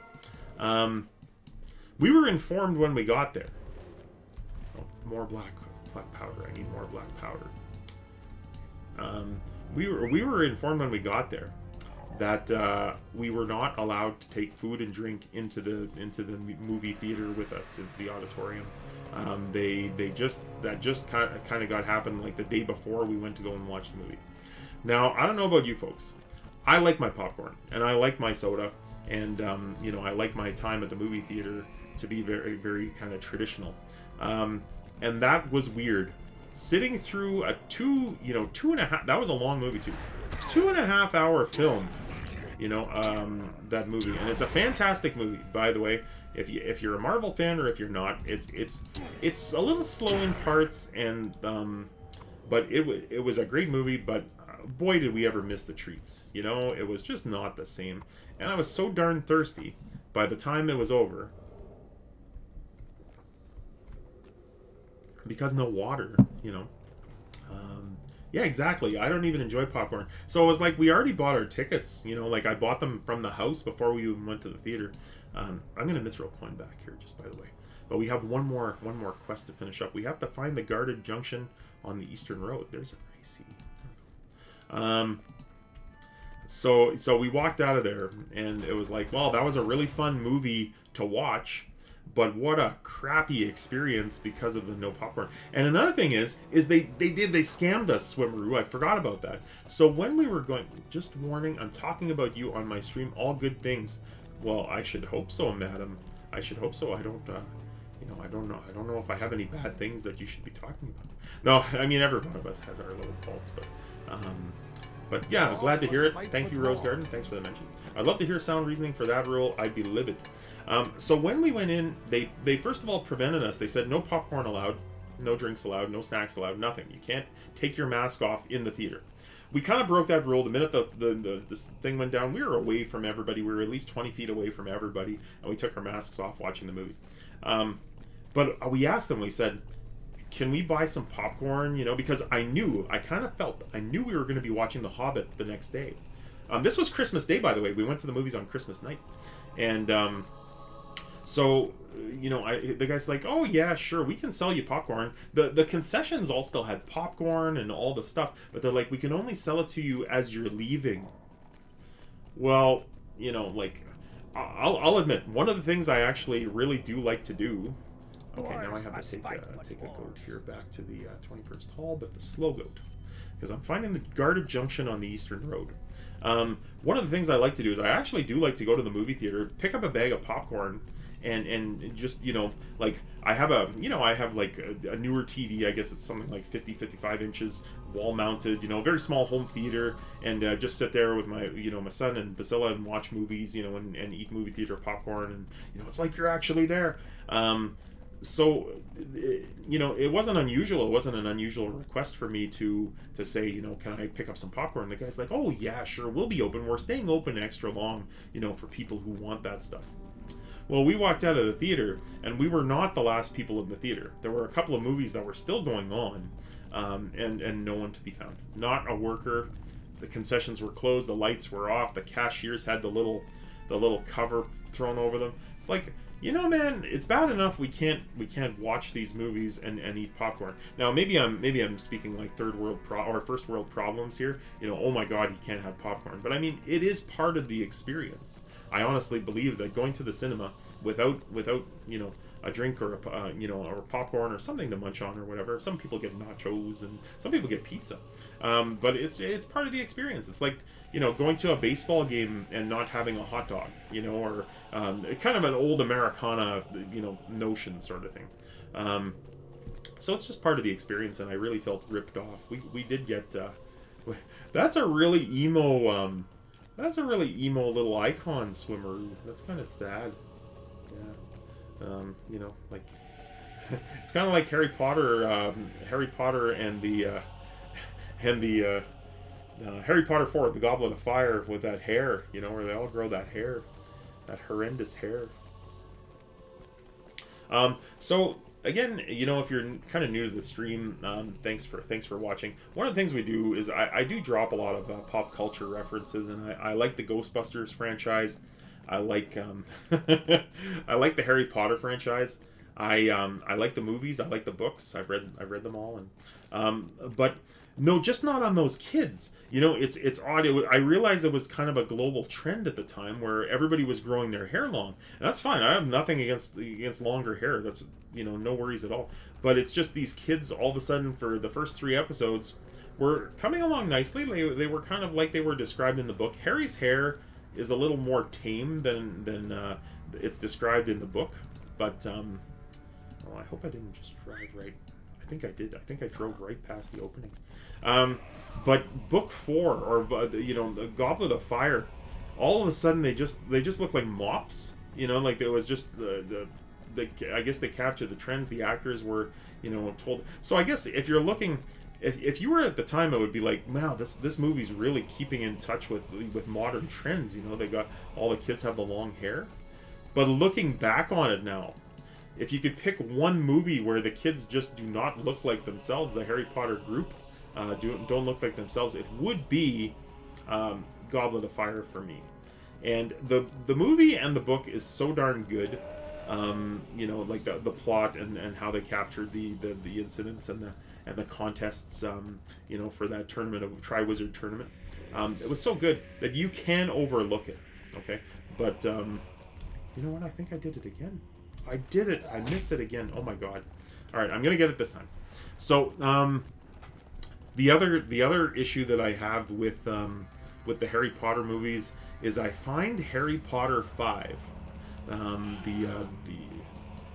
getting late for me. I'll talk to y'all later. Bye, Swimmeroo. All right, bye, son. Love you, and have a good sleep. And we'll talk to you in the morning. If tomorrow's your first day back at school, just you know, let me know, and let me know how it went. So I'm a bit rusty on my Potter. Bought the box set of books to reread and the movies to rewatch. So here's the thing: Order of the Phoenix, book number 6 or book number 5. Sorry. I enjoyed reading. I did. I thought it was slow developing, but there was just so much character development and new things introduced in that volume, and stuff was going on. You know, the kids were growing up and whatever. The book was great. The movie, Dolores Umbridge, ruined that movie for me. I'm not sure. I honestly cannot recall the name. The name of the actress who plays Dolores Umbridge, but she did one heck of a job, because her job was to create a truly despicable character, and she succeeded wildly.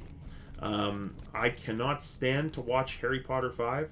I find I'm waiting far too long for like about 15 minutes of payoff at the end, and I am like, every time that movie comes on, I'm like, ugh.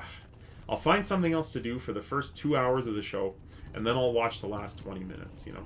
I do realize I'm missing some stuff. I do, you know, but at the same time, there's betrayal. You got, you know, Cho's betrayal of the Order of Dumbledore's army, and you've got, like, you know, a teen angst, you know, starting to rear its ugly head, and it was just kind of overwhelming. It was just not, for me, it was not a fun movie to see. So let's see here. Order is the longest book, and I think the space was used. Imelda Staunton, I think. Okay, so she was the actress. All right. Well, cheers, Imelda. You know, like you portrayed an amazing character, but yeah, I'm not a fan of that movie. Okay, so we're into chapter 6. I'm gonna go back to the 21st hall. I'm gonna turn in these quests, and I think we're gonna get an instance here. Arms of the Sharpest Bite. Very little of these weapons and armor are salvageable, but they will have to do. Okay, thanks, Bori. What about dwarves? Those are all the dwarves who volunteered. No matter, it's fine. Okay, it's 2. Let's check. Thank you, friend. I understand the lay of Stasnok slightly better now. Okay, so he understands the lay of that area. Okay, so chapter 6, talk to Bori. I need your help, my friend. Bori's leggings. I really don't think there's anything that I could take, so I'm just going to take Bori's helm, so I'm not tempted. It is time now to set my plan into motion. Oh, the White Hand in Darkness. Okay, so this is an instance. It's a little bit of a different instance. It's not the one I thought. It's not the session play. I think that happens after this. So when I give this word Stilling and Willie, will set out for the guarded junction on the eastern road. 2 hours after that, they will attack the outpost and attempt to convince the defenders that their force is a much longer size. Meanwhile, you and I will creep towards Stasnach. If I'm correct, the main force of White Hand's orcs will leave the camp to defend the guarded junction on the eastern road. We will then enter the camp and find the leader of the White Hand orcs in Moria. Once he's dead, they will be leaderless and disorganized and be a little threat to us. Speak with me when you're ready. Off we go. All right. So, it does take a unique skill set to portray a horrible character well, especially one who is intended to be hated. Yes. Without it seeming like you're just trying to scream hate me. She did it really well. Absolutely. It was like a subtle hate, you know, but it was definitely present. So, all right, off we go. This is kind of a quick instance. Saruman's Honestly, attempts it's to bring the orcs of Moria under his sway it's kind of funny. will only be ended when his minions perish. The valor of the dwarves must be relied upon in these dark times. At Stasnach, the White Hand must be cut off. Alright, so we're cutting off the White Hand here. Okay, here we are. If we're able to defeat the leader of these White Hand orcs, we should be able to drive them from Moria with little difficulty, but we must be cautious. I do not want to attract any attention until we are near the leader. We should not travel in a group, but for we would be too easy to spot. Must travel single file. Okay, so here we go. So I need to wave to Bori because we're using signals to cross this cavern. That's the purpose of this one. That's it exactly. I'll know that means the coast is clear. Okay. So we're going to follow Bori this way. I'm going to put myself on follow here. Hold up, my friend. Okay. So be careful. Do you see the patrolling orcs? We cannot let them see us. I'm a burglar. Okay, that's my job. Not being seen. Or our mission will be a failure. We are making for the building built into the side of the rock wall there, straight ahead. It seems that the orcs are paying it no mind. We'll be out of their view if we can make it there. Run there without getting too close to any orcs. Once you have made it there, wave for me when the coast is clear, and I will run to the building. Make sure the orcs will not see me, Mauricio. Your vantage point will be better than mine. Okay. Off we go. So it's just getting here. You can see the red dots on my mini-map. I'm not sure if you folks at home can see them. I think you can. So we're over here by this building. And we have to wait for this White Hand sentry to patrol. I'll click on Bori. He's hanging back. And then, when this White Hand sentry starts the path back, we'll wave Bori over. So he's not going to get caught. Alright. I'm going to wave him over now. Come on over, Bori. Come on. You can do it. Attaboy. Alright. Perfect. Absolutely top-notch. It is, even if I do say so myself. Do you see where the tracks pass over that gap in the rocks? I do. Right over there. Okay. Get to beneath the tracks without being seen. Alright. Off we go. I'm going to burgle there just to be on the safe side. So this is Moria Epic Storyline. Knight, the Lord of Moria, and this is Volume 2, Book 3, Chapter 7 that we're on. So, okay, so Bori is there. This White Hand bodyguard is in the way, so we have to wait for him to move. He's moving off. I'm going to wave Bori over. I hope he continues to move off. Here he comes. Here comes Bori. All right. And there we go. All right, Bori is here. Now he says now we wait. Let us watch the orcs from over here. Ashpar's not saying anything, but I think he knows. The other orc says, "You worry too much. Ashpar's got all of this under control." So who's this Ashpar fellow? That's what I'm wondering. The Greybeards are attacking the guarded junction. Plenty of killing for all. Save some slaughter for me. And we had a good talk about slaughter in a previous stream too, and how bad that word is. Oh, what a horrible word. Anyway, talk to Bori. So they did it. Willie and Stealing have drawn the attention of the main body, so we gotta run for it. Wander the wooden platform. Oh, there's another orc here. Interesting. There's another sentry. I don't recall there being another sentry. I think we need to get here. Yeah, right here. Okay. So where's that sentry? He's gone. I'm going to trust that he's just going to move away, so I'm going to wave over Bori. Again, thanks for hanging out with me tonight. It's Thursday night stream, and I had a marathon stream yesterday, so I really wasn't sure if I was going to be streaming tonight. But I thought, you know, what the heck? I managed to achieve that that affiliate status with Twitch here, so I am... And get to the scaffolding without being seen. Okay, sorry. I'm going to be quiet and I'm going to get to there without being seen. There's no more orcs. There's no more threat. So so I thought, what the heck? You know, let's have a stream. And had some good friends join. Some new friends join. And hopefully you're enjoying this little trip through Khazad-dûm. Bori arrives. Bori says... We've done it. From here we have a short run to face the leader. The time for stealth is over. He cannot hide from us now. Off we go, Bori. The time for stealth is over. Now we will slay the leader. Righto.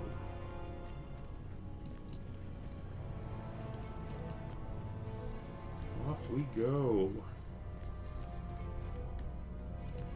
There's Bori talking to Ashpar. Are you the leader of this pitiful band of orcs?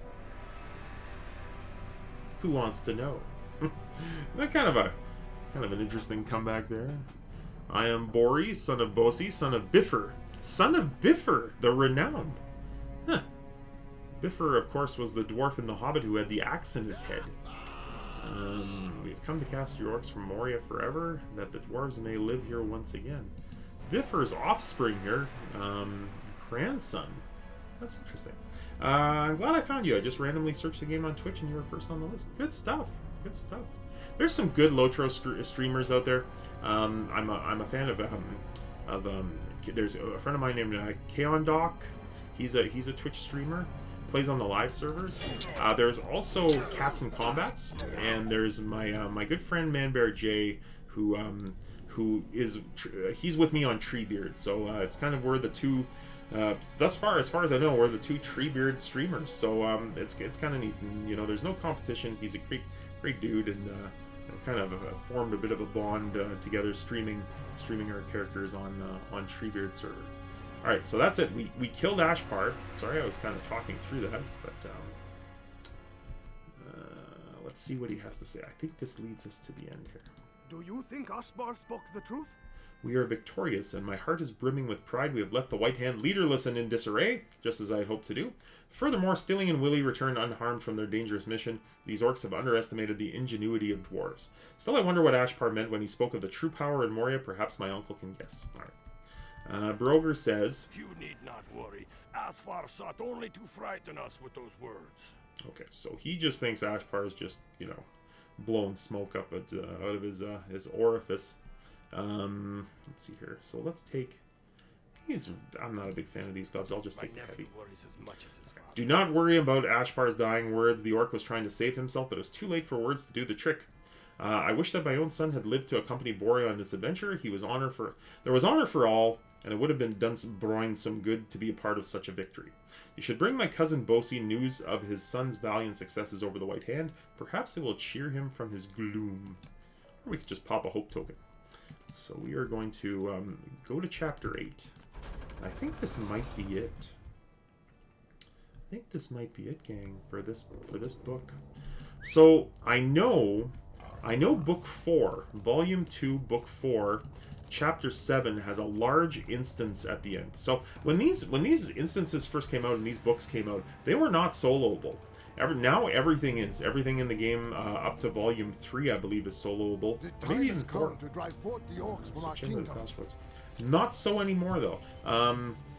Or not, it wasn't soloable before, now it is. So before you used to have to get groups, and there were 3 instances where you'd need a group. The first one was 247, Volume 2, Book 4, Chapter 7. Then there was Volume 2, Book 5, Chapter 5. There's Ambor. Then there was the final book, I believe Book 7, Chapter 5. And that was another 6-person.